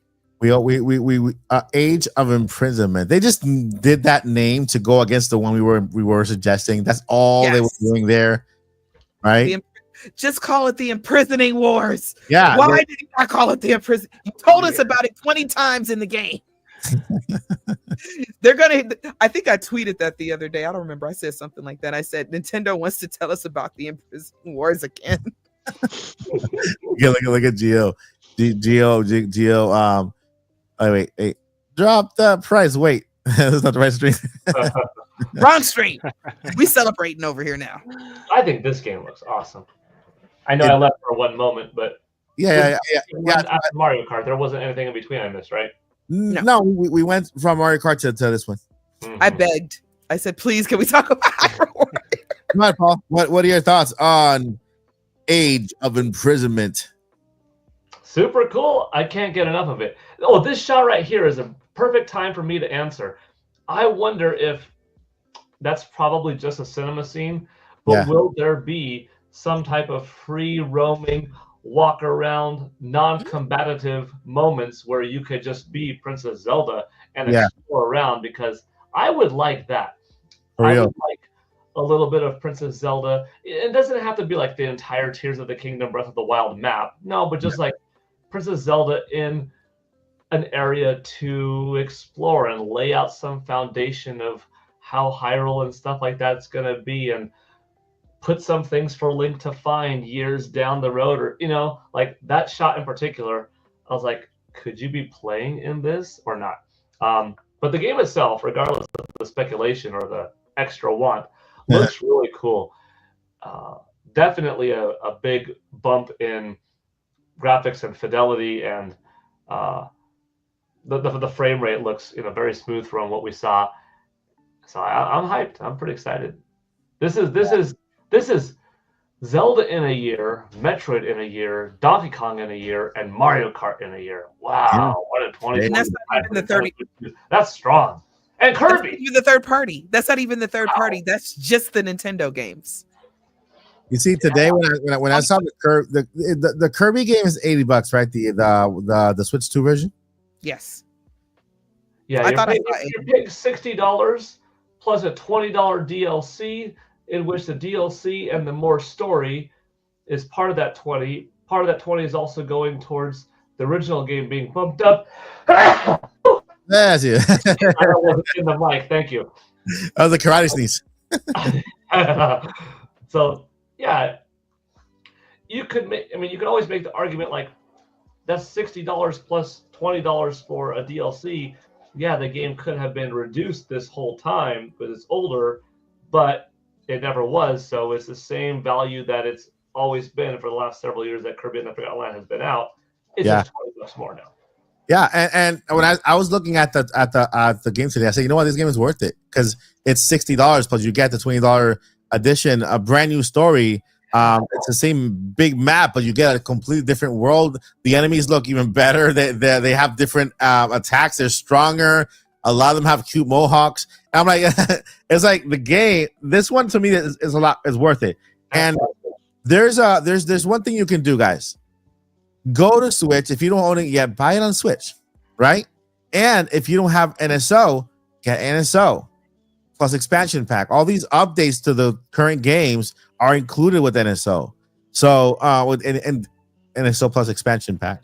And so that's a good way for you to kind of save money on at least all the updates, all the upgrades for current Switch games, right? You don't have to get the Switch 2 version, get the Switch 1 version. And I'm pretty sure that once you play Switch 1 version of Switch 2, they will all come with some type of visual improvement, right? They're not going to be as fantastical as a Switch 2 game made for Switch 2, but they will all have their visual improvements. I think I heard that on one of the presentations, so that's another way. Get as many games on Switch right now as you can once they're on sale, and then you'll have them on Switch 2 as well, right? That's what I'm doing. And then there's so many games that I own on Switch 1 that I have not even touched yet that I'm looking forward to playing on Switch 2. One of them is Hogwarts Legacy. I got it on the Switch, right? I'm going to own it on Switch 2, right? And so it's going to look a lot better on Switch 2. There's other games on Switch 1 that I own that I'm looking forward to playing on Switch 2 as well. What do you guys think? I was waiting to see if they would say Hogwarts Legacy is an upgrade or no, completely its own SKU, because it is too different, and it looks like it is going to be the latter. So that probably opens the door for some titles like Dragon Ball Z Kakarot, maybe a Nintendo Switch 2 version. Yeah. Fighters might just get an upgrade. I don't know that they would have the need to, but like the 2016 Doom, probably close enough to just get an upgrade. Yeah. But Mortal Kombat 1, a whole new SKU if they were to do it. So like just based off of the engine and based off of how far off and how different they had to develop it. Yeah. Like Xbox One, PS5, Xbox Series X, PS4 versions, that'll determine what happens. But I like this method. I mean, if you're coming into Nintendo Switch 2 not having owned a Nintendo Switch, what a time to be a gamer, because you are getting a tremendous amount of high quality software available to you like that. And they're all new experiences, and you'll get to play them better than we did over the last 8 years. Yep. Yeah. And yeah. If you are someone that has been around, there might be certain titles that you see the incentive of. I loved Breath of the Wild. Heck yeah, another $10 to enjoy that one all over again of a higher fidelity, and you pick the ones that you want, and avoids the one that you don't. And yeah, it's a good method. It'll be interesting though to see, just how many third-party developers go this route or this route. And yeah, I'm excited though. Awesome. Landon, age of imprisonment. What do you think? Okay. Joyce's just eyeballing me right now. I can feel it. So I 100%ed pretty much every single Hyrule Warriors game. I love them all to death. All have a special place in my heart. And I know that I think Joyce brought this up too. They put so much detail and attention. I mean, you're going to get the craziest characters. Like we got the Great Fairy, and Age of Calamity just went so far with that, even adding new characters. So I'm not worried about any. I know this is going to be a great game. To me, for one, I know it's going to make people mad, but I am so sick of Breath of the Wild's world and the characters. I'm tired of this era. I'm tired of it. I'm ready to move on to the next story, the next Link, the next Zelda. I know a lot of people love it.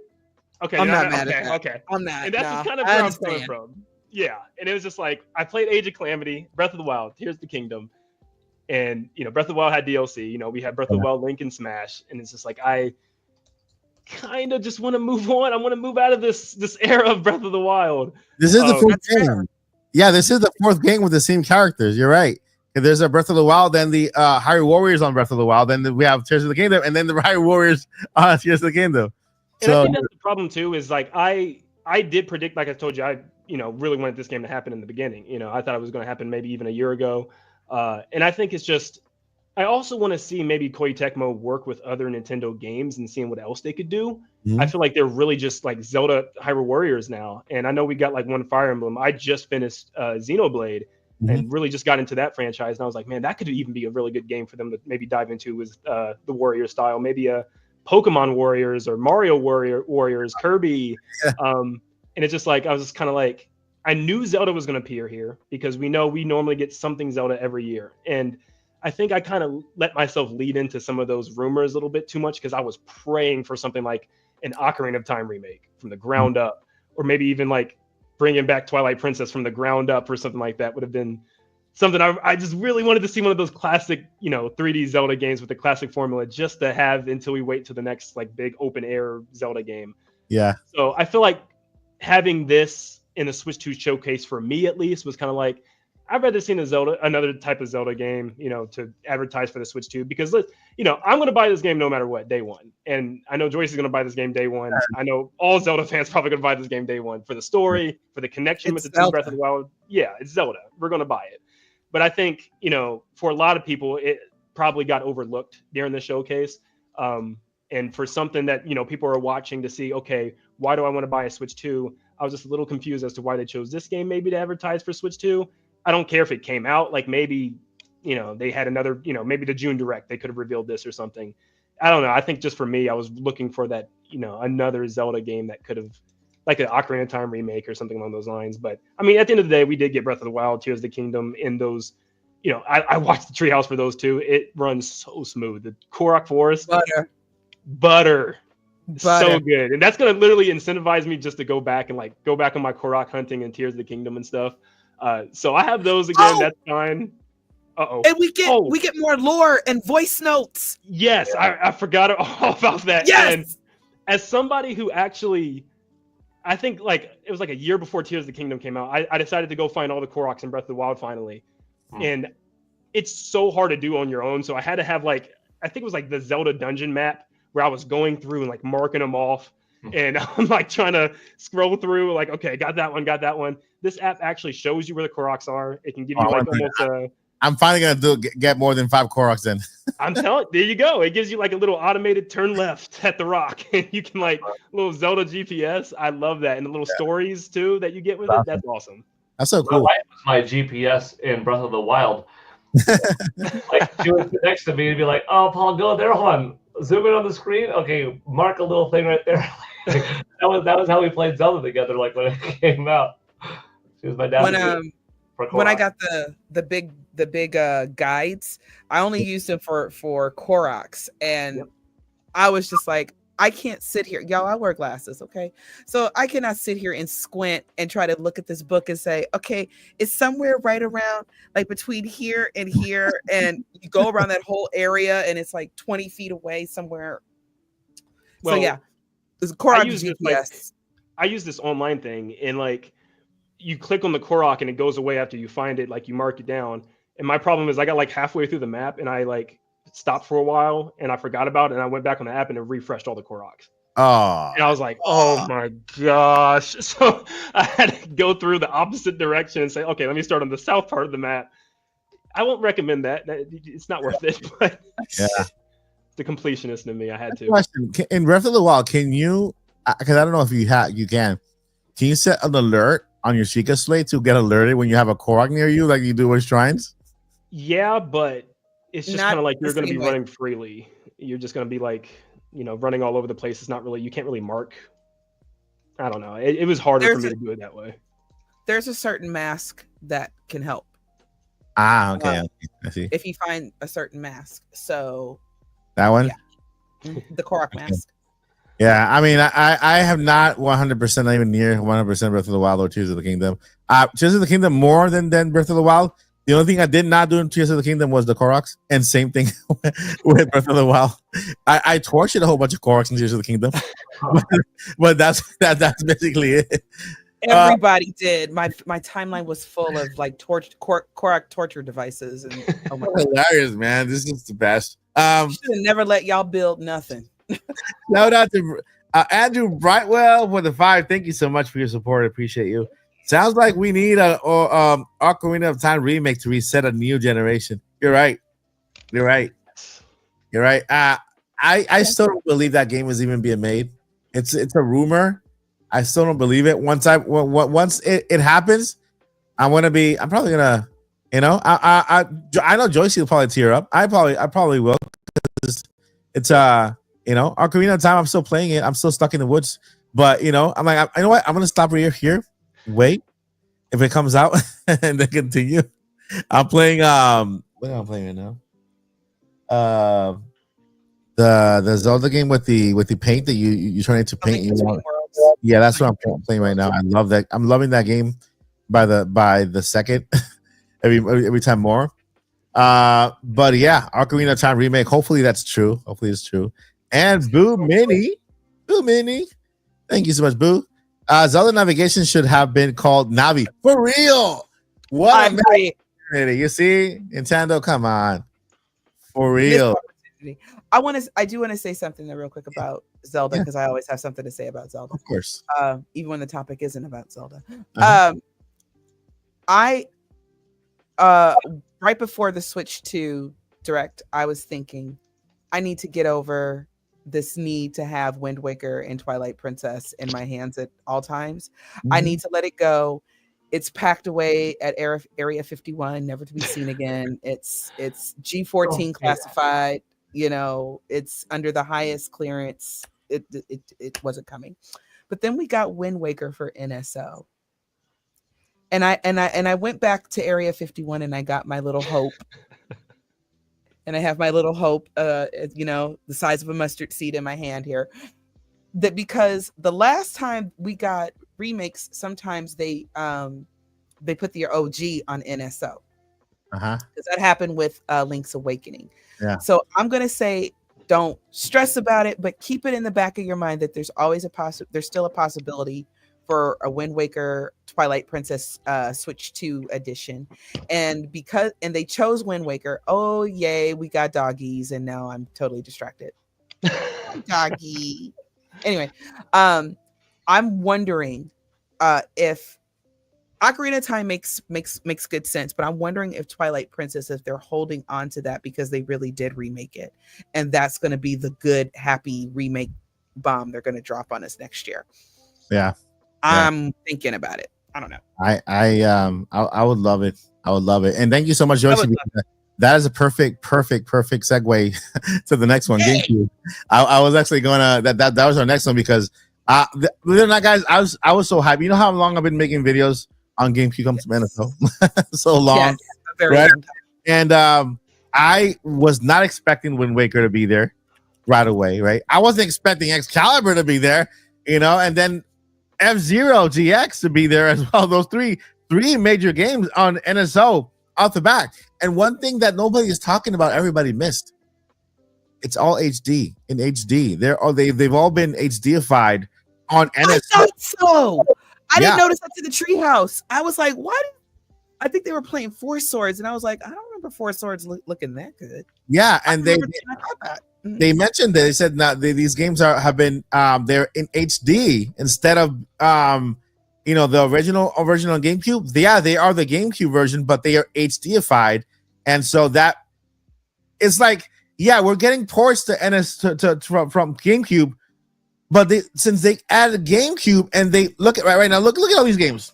Look, how can I stop? You got Paul Gale of Darkness in there even. look at all these games. Look at all these games. Okay, they took the HD port thing to another level.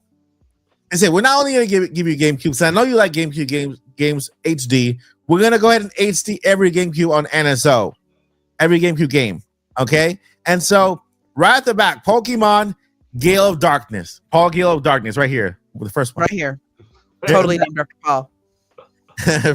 Super Mario Strikers from a lot of people wanting that game to be ported. It's going to be on GameCube on NSO in HD. Luigi's Mansion, the original, right there. Luigi's Mansion on NSO is right there. Not making it up. It's not a rumor anymore. Pokemon. Wait. Did you see Pokemon Coliseum at the end? Yeah. Pokemon Coliseum at the end for GameCube, and it's all in HD. There's no more need for ports. I know quality of life improvements and stuff here and there like that, whatever. They did mention you can customize the controller any way you want. Right there, they have the GameCube controller, which, by the way, NYXXI has GameCube controllers still in stock. They just restocked. Okay, they just restocked. They got GameCube controllers. This one will be hard to get. I love this game. This one will be hard to get. If you can't get that one, click in the link in the description of any of my videos. Look for the NYXI link. They got GameCube controllers in every color.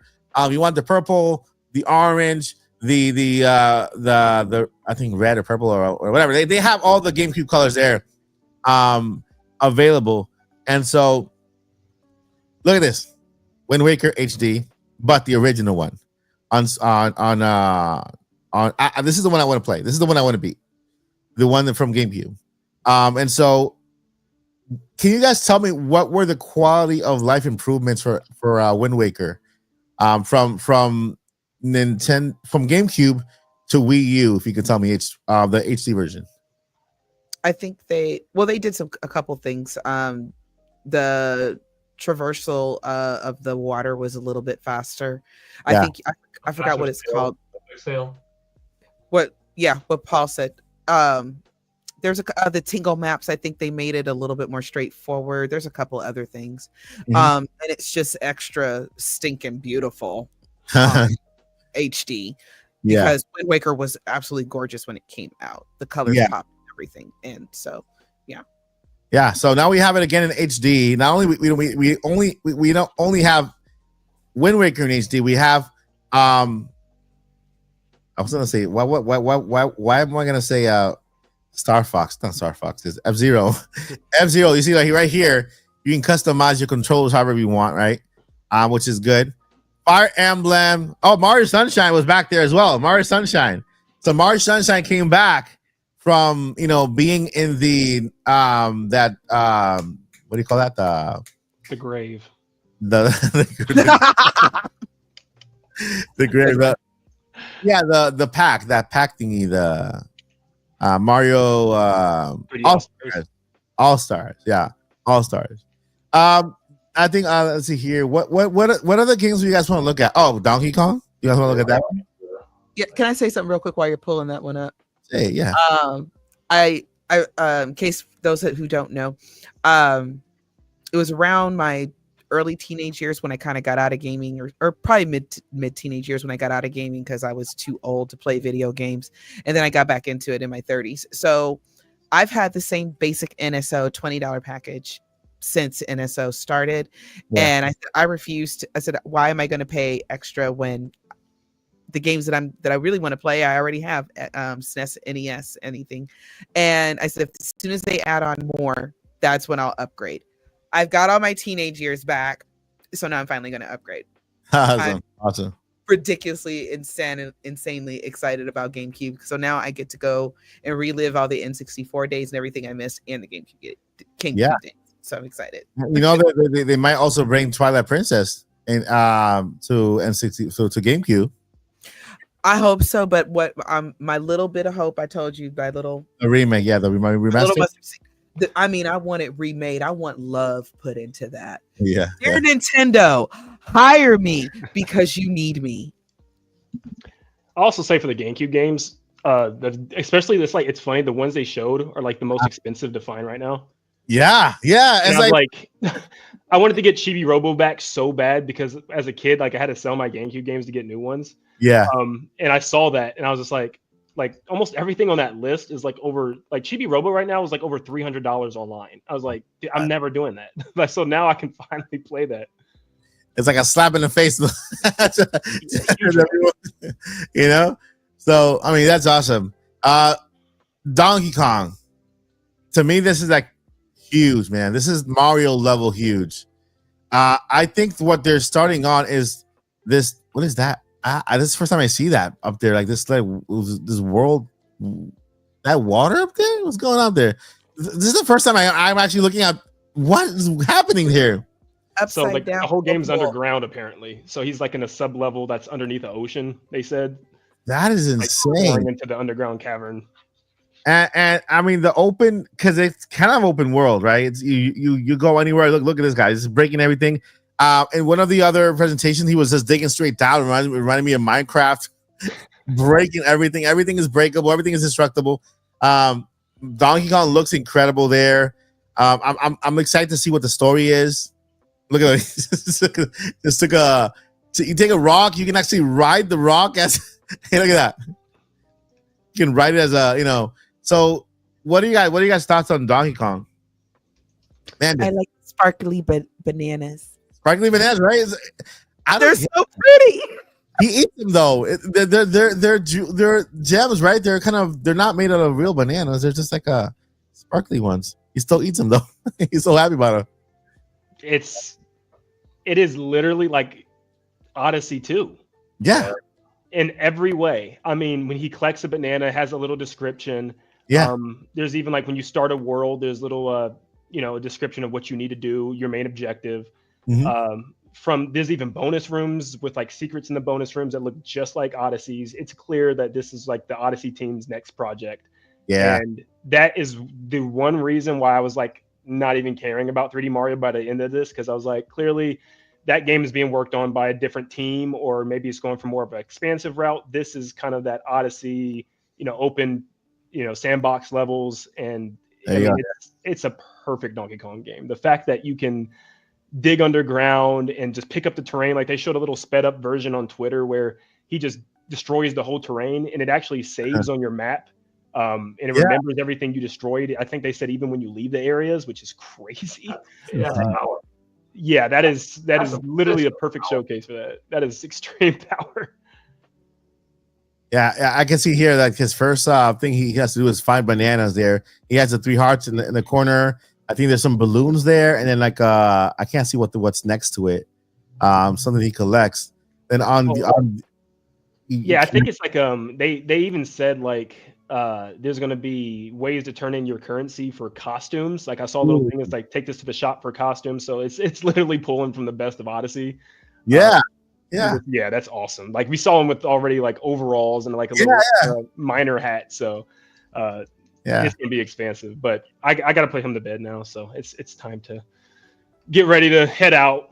But look at this one. What's your dog's name? This Kirby. Oh, Kirby. Yeah. Hi, Kirby. Oh, you get scared. Oh, it's okay. Kirby and Peach on the same stream. It's there you go. Is he a Labradoodle? He's a mini golden doodle. Mini golden doodle. Somebody was asking in the chat earlier. Yeah, I mean, The only dog I can have because I'm like super allergic to dogs. Yeah, So yeah. I have to be very like cautious and like what I got, but he's the best boy.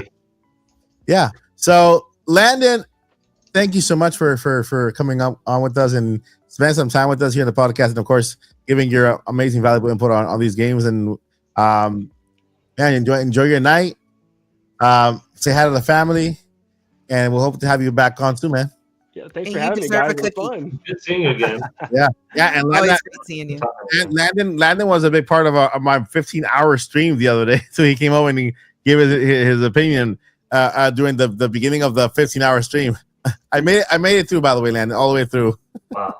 I'm sorry to hear about I heard about it didn't save the rest, but I was like, man, I can't believe you made it that long. I was like, I did, yeah. And then, but the good thing is that X saved the entire stream, so I have it on. I'm glad because Yeah. Oh, good. I could go back and watch it. Yeah, I was trying to watch it too, and I was like, where is that? yeah. So it's on X. I'm trying to find a way how I can download it from over there and bring it up to YouTube, but it's already on there. But thank you, man. You enjoy the rest of your evening. All right, thanks for having me, guys. Good night, Landon. Yeah, man. Yeah. All right. So, rest of the cast, is there anything else you guys want to go over from the presentation? Any game you want to revisit before we go over to the Q&A portion? A little bit on DK. Yeah. And a little bit on the fact of what Metroid Prime 4 is offering. The DK one, I'll just say, when I first saw it, I thought, oh my gosh, I got all emotional. Yeah. This is Mario. I'm Yeah. seeing the next Mario. Wow, it looks good. Oh, this is the next Mario. And then when that fist boom came through, I wasn't disappointed. I was potentially even happier that it was DK because I know 3D Mario is a given every Nintendo generation. But Donkey Kong in 3D has only really happened once, and Donkey Kong in general isn't even a guarantee every console. So when I saw this and just how good it looked, it made me so happy for DK, and also kind of in a way that much more happy for how good my next Mario will eventually be that I'm guaranteed to get. And I loved this. And then I don't know if you want to show off Metroid Prime 4. Yeah, How freaking cool is it that Mikey disappeared. Quick, take over the stream. How cool was it to see that Metroid Prime 4 Beyond? I left my own. You left the stream. I It's left getting 4K 60 at the base, and then an optional 1080p in 120 frames per second alternative. Like, that is so wild. That is so cool. And when you play on Nintendo Switch 2 in general, the graphical fidelity will also improve somewhat. That presentation, or that initial drop, the way they presented it in the Nintendo Direct, was excellent.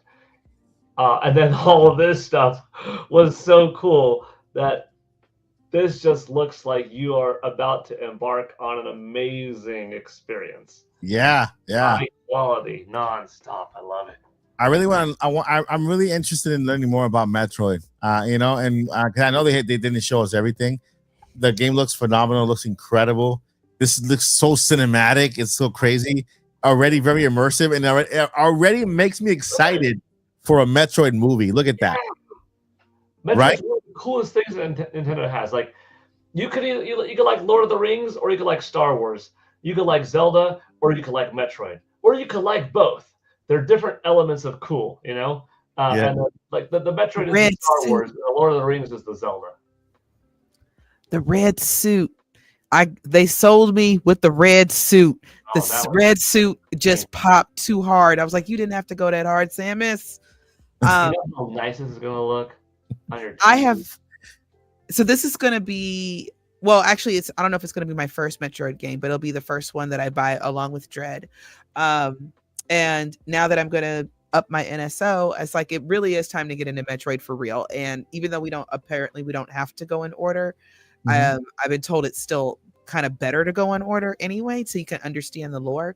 So I'm going to be playing, getting into the Metroid games as much as I can. I'm not wild about first person. I'm really not.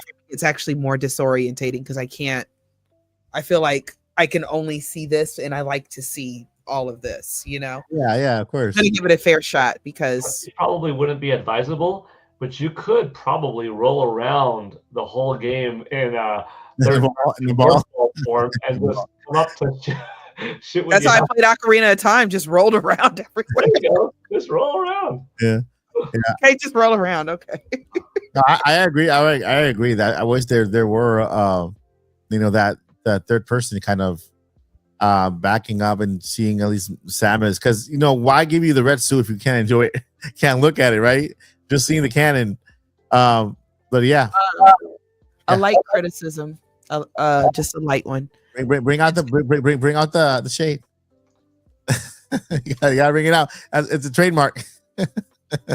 So Nintendo, I'm giving this game a chance because I am a gamer and I want to enjoy new experiences and I want to enjoy what Nintendo has to offer. That being said, Nintendo, you have not sold this game to people. Me making a conscious choice based off of what all my buddies say about Metroid is one thing, but I don't feel like they've given Samus the amount of love that I personally would have liked. Not even at the last Switch 1 Direct, which I understood. So, and I know that there was some kind of rumor that Samus wouldn't, Metroid Prime 4 wouldn't be like one of the highlights of the Switch 2 Direct. So I'm really hoping that Nintendo comes out with guns really blazing for Metroid. Because one of the things I will appreciate about Nintendo, we have a lot of girl power. And and these are established characters. This isn't anything weird. And I want to see this franchise succeed. Yeah. And I just want Nintendo to do something surprising or something. I don't know. Just shock Metroid fans with something. I agree. But yeah. So I'm gonna go work at Nintendo, guys, and this won't happen again. And I got about 10 years before the next console launch. I agree with you, Joycey, on the fact that they haven't really showed enough to separate what makes this one different from the rest, right? And it comes to gameplay, at least. The visuals are incredible. That we all expected, right? But like I was looking at the preview, and oh no, are you going inside the building? Oh no, are you going inside the little maze thingy where you see the map and you see the little compartments, and I'm like, okay, it's going back to Metroid. And like I'm looking outside the window, there's all this chaos outside happening. Why do I have to be in here just going through the mazy part and then scanning and opening doors and this to make it to the big final boss at the end, right? I want to be outside in the chaos, just fighting along with everybody else, at least this has a combination of that, because right now you see look at all the chaos, you're in it, and so you're fighting with the Federation there, which is pretty cool. Could have been I'm not sure if there will be. They haven't mentioned that, right? Or did I miss anything? No multiplayer announced for this? Not yet. I still feel that there are some surprises to come. But there's no word on if there's multiplayer or anything like that. But I think this is a game that could really benefit from it. Still no release date. And no release date, right? Could this be their big holiday game? I was blown away by Donkey Kong being in July. Like, yeah, 2 title, that's big. Hyrule Warriors is winter, which I don't think they said 2025. I think they just said winter, which means it could go through until like early March of next year, if I'm not mistaken. Kirby Air Riders, I think, is 2025. Pokemon, we know, is later part of this year. Could this be like their big November 18th kind of game? Or are we still looking at a potential 3D Mario?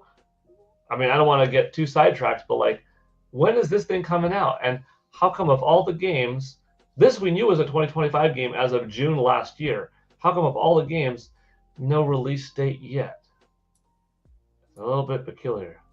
That's why I feel like there's something more coming, because they usually tell us the release date after they've quote unquote dropped the bomb on us, if you will.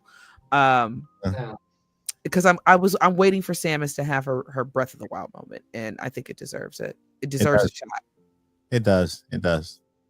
I hope this is only a small portion of what we're gonna see, right? I hope there's more, because what they showed us, remember the initial trailer where we saw this big giant world there, and it looks so beautiful and alive. The landscape and the vegetation, and then far away you saw like this giant bridge over there, and then this big giant tree. And so I hope that we see something related to that, soon. But I love what I'm seeing. Of course, we're all gonna get it. We're all gonna jump on it. I think this is gonna be the first Metroid. I know I'm supposed to play from the beginning. I played Metroid Prime and I have not yet beat that one. I should maybe, but then GameCube also opens the door now to bring Metroid Prime 2 and 3, right? 3 was on Wii, but yeah. Oh yeah. Don't they have the Metroid Prime 2 and 3 on? Oh, they don't have it on Wii, right? They don't have Metroid 2 is on GameCube. 3 was on Wii. Mm-hmm. Okay, yeah, that makes sense. All right, so what was that? Sorry, I was going to say 3 was on Wii. Oh, okay, so 3 was on Wii, and then they released the trilogy on Wii, in which you could own that on Wii U also. So I'll have to go pull out my Wii and my old television. I don't know if I even have my old TV anymore. All right. Yeah. Anybody else has anything to add before we enter our Q&A? Street Fighter amiibo. Just happy. Yes, I saw that. There were like 5 of them, right? Zelda Sage's amiibo too, or the champion amiibo. Listen, not only did we get 5 physical amiibos, but we have a whole collection of card amiibos for Street Fighter. They look amazing. And I'm pretty sure Paul's gonna get all of them. Oh yeah, they won. I'm looking forward to finally playing Street Fighter on Nintendo Switch. I say, you know what? I'm gonna wait to this. If it comes to Switch 2, I'm gonna get it for sure. And it's coming to Switch 2. I'm gonna jump on it. And it looks so beautiful at $59 compared to everything else. On the list, it just looks more attractive to me. All right, so we got the first question in. Thank you so much for the super chat, Boo Mini. When can we expect the next Nintendo Direct? Well, on the 17th, we have a Direct dedicated to Mario. Mm-hmm. Mario, I don't know. Mario Kart, yeah. I don't know what schedule Nintendo has with Switch 2. This is officially not the Nintendo we know from Nintendo Switch era, and so who knows when are they going to be scheduling their events, right? We'll find out. Everything is still on schedule except for the pre-order date. The date of release of the Switch 2 has not changed. Yeah. Those of us going to the hands-on things, that hasn't changed. Yeah. I think their tweets are timed and their social media announcements are timed, so that hasn't changed. All we're waiting on is just the pre-order information. Yeah. And in regards to Nintendo Directs, normally we get them in February, June, and September. We don't know yet if they're going to keep that same schedule for Switch 2. What do you think, Paul?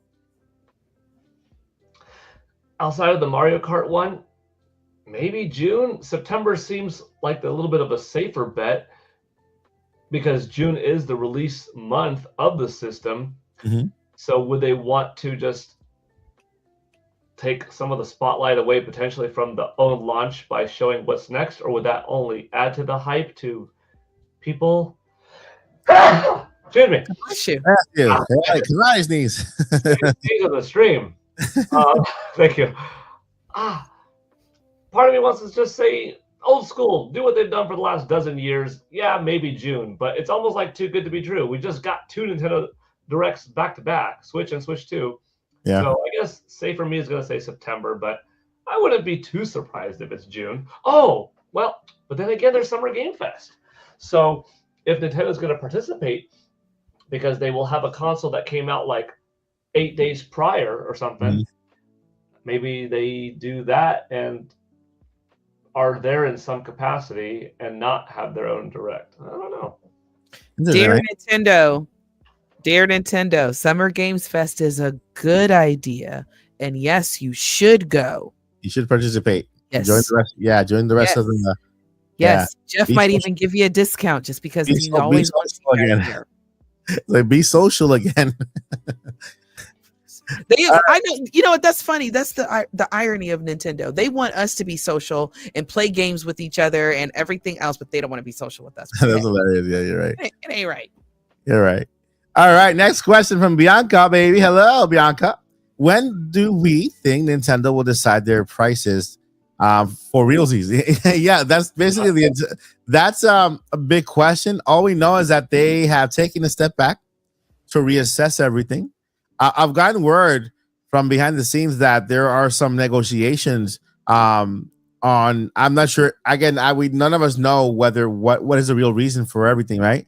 But based on Nintendo, they're reassessing the tariffs things, and I just got word during the podcast that they are on a table with the United States with that zero tariff thing. Like Taiwan, I think, has successfully negotiated with the United States. So if that's the case, that could be good for the United States and for us. And we should be getting. I don't think we're going to be waiting too long for that pre-order date and price, because the June date didn't change. If we would have been waiting long, they would have messed with that date. They didn't. They say, you know what? Let's just not do it right this week. Let's take a step back a couple of days, and then we'll kind of come back again. And they will probably give us another date. And I don't see a big difference in price unless it goes down. Either it stays the same or it goes down. I don't expect the price to go up. The other thing I could say is like a couple things we were saying about before to offset this, because thankfully there are negotiations in the background, and regardless of how you feel about certain people in power have a history of business. That's not even good either. Sorry, I'm dealing with this fool upstairs. Anyway, so what I will say is, if they do something along the lines of, hey guys, these are going to be our $40 games, or 50 or 60 or 80 or whatever, and this is what you're getting with those prices or whatever, then I think that it's fair. Or better yet, guys, we're sorry, we're going to increase the price on the hardware, but the software is going to go back down to 60, 70. That would take a lot of the edge off. But I mean, we're kind of just in a tough position, and so is Nintendo. But I do think that they're going to come out probably either next week or the week after next and say, okay, this is what we're doing with prices, and everything's going to be fine. Yeah. And I understand there's a lot of I'm not gonna call it anxiety, because I don't think anybody should have anxiety over this. Again, like Joyce said, this is gaming is a pleasure thing. It's not a need, So there's a lot of still, I would say uncertainty, behind everything, and so I think everything will work out in the end. I think Nintendo wants the best for the consumer, and at the end, everything will work out. We have a great console. We have incredible games. We're gonna create very amazing moments with Mario Kart, Donkey Kong, Street Fighter, Final Fantasy remake. I mean, there's so much goodness that is on our way, right? That I personally would advise, don't let this little hiccup, little temporary, cloudy day get in the way of your hype. Paul, you want to add anything?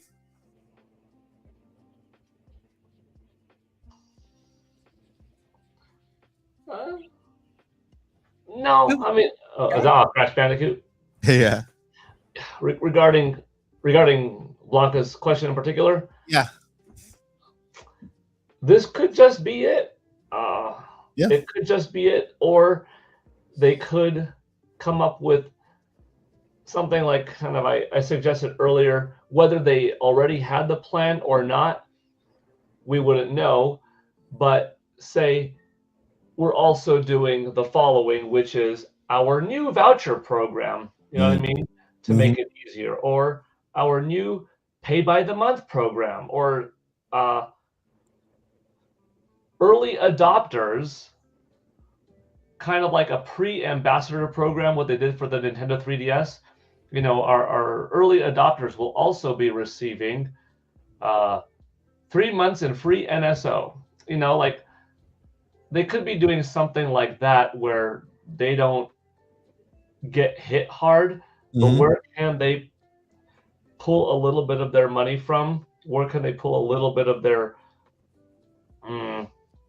loss to not feel the loss, so they can still be profitable as a company, but do the consumers right? Like make the consumers feel like, our voice was heard. We had a little win ourselves, because you want people to feel like they're winning when they buy your console. You don't want people to feel like, I really want this, but like, oh man, you don't want to have a reason of doubt. You want to feel proud. I think most people probably, once they got over the financial unexpectedness of things costing more, wouldn't look back at it and would just have a ton of fun with Mario Kart and any other games and stuff. But it would feel better going in if folks had a little bit more confidence in their decision. Maybe they'll do some like a voucher thing, like, I don't know. Well, they only have 62 days left to figure it out. For real. For real. They will. I think. Yeah, that's why I say that it's not gonna take long before they come back with something, and you know, everything will work out in the end. I think we'll, All right, so I think that's all the questions we got for our Q&A. I'm guessing all the questions have been answered, right? We did a good job with addressing everything in the podcast, trying to keep everything positive and allow you to know, because I know there's a lot of uncertainty, and it's Friday night. It's best to go to bed on a Friday night on a weekend on a high note in a positive way, because guess what? At the end, we're all in this together, right? And the only thing that matters is our connection to gaming, right? And how that game or that company, Nintendo, has brought this community together, right? We can discuss things, we can talk about the good and the bad, and at the end we can all do it together, right? And respectful. And so continuing the hype, Switch 2 era is upon us. There's so much goodness ahead of us.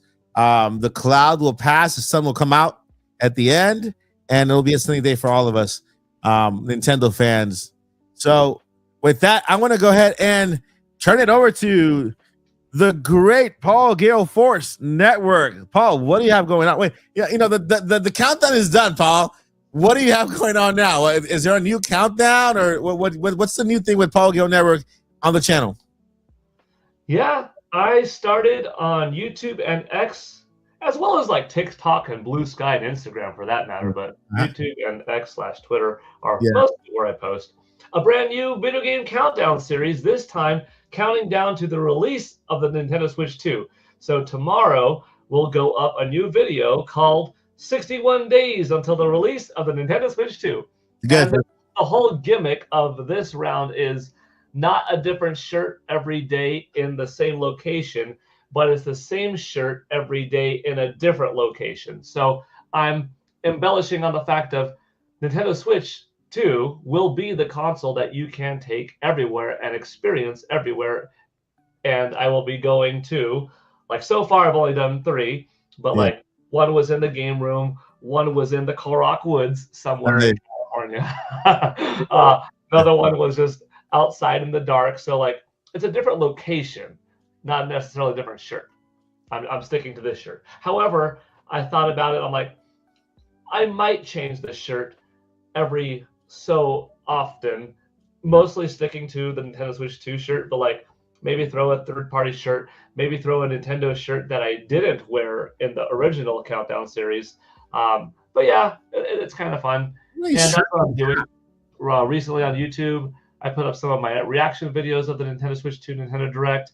And on X, just the other day, I put up a post of like, here's breaking down the price of Nintendo consoles over the years when they came out, and then adjusted to inflation, how much they cost, to show that Nintendo Switch 2 isn't all that unreasonably priced.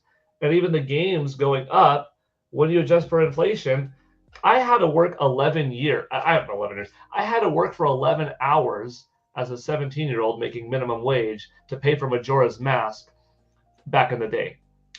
In the same store, in the same location these days, I would have to work 4.5 hours at minimum wage to pay for a $70 Donkey Kong Bonanza.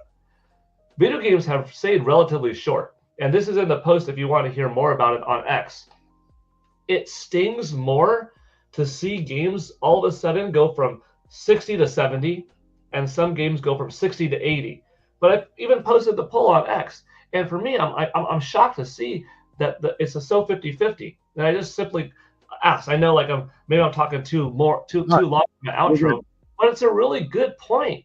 It is. What would you rather do? What would you rather have had when Nintendo came back into the $60 equation, because they used to be 60, then for 2 generations they went 50 for GameCube and Wii. They started up 60 again and they never went back in Wii U. So what would you rather have had? In 2012 to 2025, every year, Nintendo's first-party console games go up $1, meaning in 2013 they become 61, in 2014 62, in 2015 $63, in 2016 Nintendo $64 a game, in 2017 $65 a game, all the way, very slow gradual rise to 2025. Here we would be at $73 a game. That would be a very marginal increase that you wouldn't have felt much. But guess what? That means for 13 years, you would have been paying more. And then all of those dozens of games you got being paying more that whole time. Or last 13 years, they stayed at 60. And now it just hurts more, stings more to see it go up more dramatically all at once to 70 to 80. But mark my words, that's the cheaper route than the alternative, which would be have paid incrementally more all those years. That's just the fact. The rest of the world has gone up in price. Gaming has stayed relatively cheap. It's unfortunate to see people have a difficult time grasping this stinks to pay more. And trust me, I'm not looking forward to, I'm not happy. Yeah, I'm going to pay more money. Yeah, but I understand the why. It's finally become games time to go up. I used to pay $5 a movie theater ticket. Now it's $25, unless if you have like AMC A-list, which I do, you know. But movie theater tickets were going up 6, 7, 8, 9, 10, 11, 12, 13, 14, 15, like all these years. That means I was paying more for movie tickets all these years. Gaming stayed the same. Comic books used to pay $1.50. They've been going $2, $2.50, $3, $3.50, $4, $4, you know, like all those years of paying comics, they've been going up. Games stayed the same. So the sudden jump by 12.5%, 25% is a lot, but it's not as bad as the alternative. Anyways, I'm getting into a whole other thing because like I've been like all day long, I'm just looking at my X and I'm at like 500,000 impressions now and thousands of retweets and comments, and I'm just going back and forth very politely speaking to people, but some get it, some don't. And like I think Landon was saying, or somebody was saying earlier, you're either a shill if you're, you know, fighting for the $1 billion company, or you're a hater. Like I'm just speaking objective truths and then trying to express the reason why, which is not even that subjective, is just objective. Anyways. You're That's what we got going on. Thank you for always having me on the podcast. It's always talking to everybody about everything. And JC, what you got going on and where can we find you? You can find me on Twitter because I will never call it the other name. I'm at DJ Joycey, and just kind of piggybacking off of what Paul is saying, and just kind of what the air in the room has kind of been. You know, it's okay to be excited. It's a want, not a need. So you don't have to get it day one if you're not prepared, and that's totally okay. You know, let's be excited, guys. Let's be happy. We have waited for this for so many years. I know things aren't perfect. The world isn't perfect, but don't let that steal your joy of, you know, the characters that you've come to love over this time period and the characters that you have yet to get to know. So don't let that steal your joy. You know, things are going to happen in the world, but we're going to be all right. And it's going to be okay. And Switch 2 is going to be so dope. We're going to have so much fun. Yeah, I agree. Thank you so much, Joycey.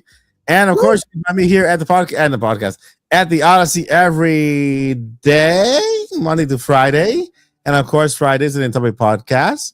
I got over a 15-hour stream for the Nintendo Direct. I did another 3.5-hour stream yesterday, and this morning, another 5-hour stream. Then today, right just now, 2.5-hour stream. I did the 15-hour stream because I wanted to prove something to myself, right? You guys know that my site is not that great. I could not surpass a 2-hour stream without my eyes killing me. I did a 15-hour without a break. I did all that just to prove that you can do anything. First thing, you can do anything you put your mind to. Don't let any limitations hold you back from it.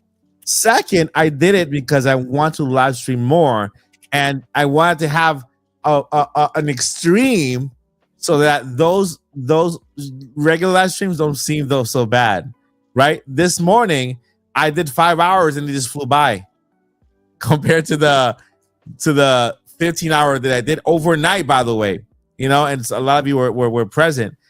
So I will be live streaming more often, at least 3 times to 4 times a week. Aside from the podcast with Nintendo Live Report, some days I'll have Paul with me, some days I'll have Joyce with me. We'll be talking video games, and so it's going to be a really cool dynamic for live streams moving forward on the channel. I just wanted to prove that I can do it. That I can do it, and I had the strength to, and I had the stamina to, and I proved it to myself that I can. So it's coming. Another thing is that just wanted to show you guys one more time this beautiful little statue that I crafted myself from scratch.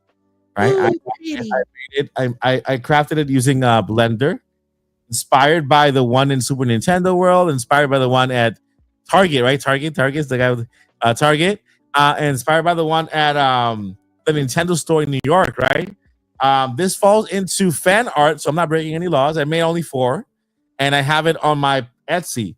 It's fully hand painted. Right, I paint the entire thing myself. And I will sign the bottom of it. I'm only making 4. That's it. And this is in celebration to the 40th anniversary of Mario, because Mario to me has been, if I go into that right now, the tears will come down and emotional and everything. But I when I've created that, I'm like, man, that this statue means so much to me. And I'm just looking back like how far I've come, right? And I'm just thankful for Nintendo and for Mario for being part of that journey, and that's the reason why I'm here. So Etsy shop, if you guys want to check it out, I'm only making 4 for now. I'm only making 4 because I've been working on it for the past 4 months, literally 4 months. Hand painting, putting together every detail of it, so to make it look as good as I can. So if you buy it and you see some imperfections, that was handmade. I did it. So yeah, exclusive. So thank you guys so much for your time. I appreciate you all being here. I hope you have the most wonderful weekend ever. Remember, we're all in this together. Nintendo Switch 2 is here. Amazing, beautiful games. We'll all start creating great memories with Mario Kart and more. And I cannot wait to start sharing some more content with you, along with Paul Gale and Joycey. And Josh, 64 Josh, he's out. Send him your prayers and your thoughts so he gets better soon. And thank you, Landon, once again for being part of this podcast. Before we let you go, we got 2 things we got to let you know. We got just two little things here. 2. Balloons are going off. I know. Balloons. Never give up. Well, there's more balloons here. And Journey On. Let me get some music on here.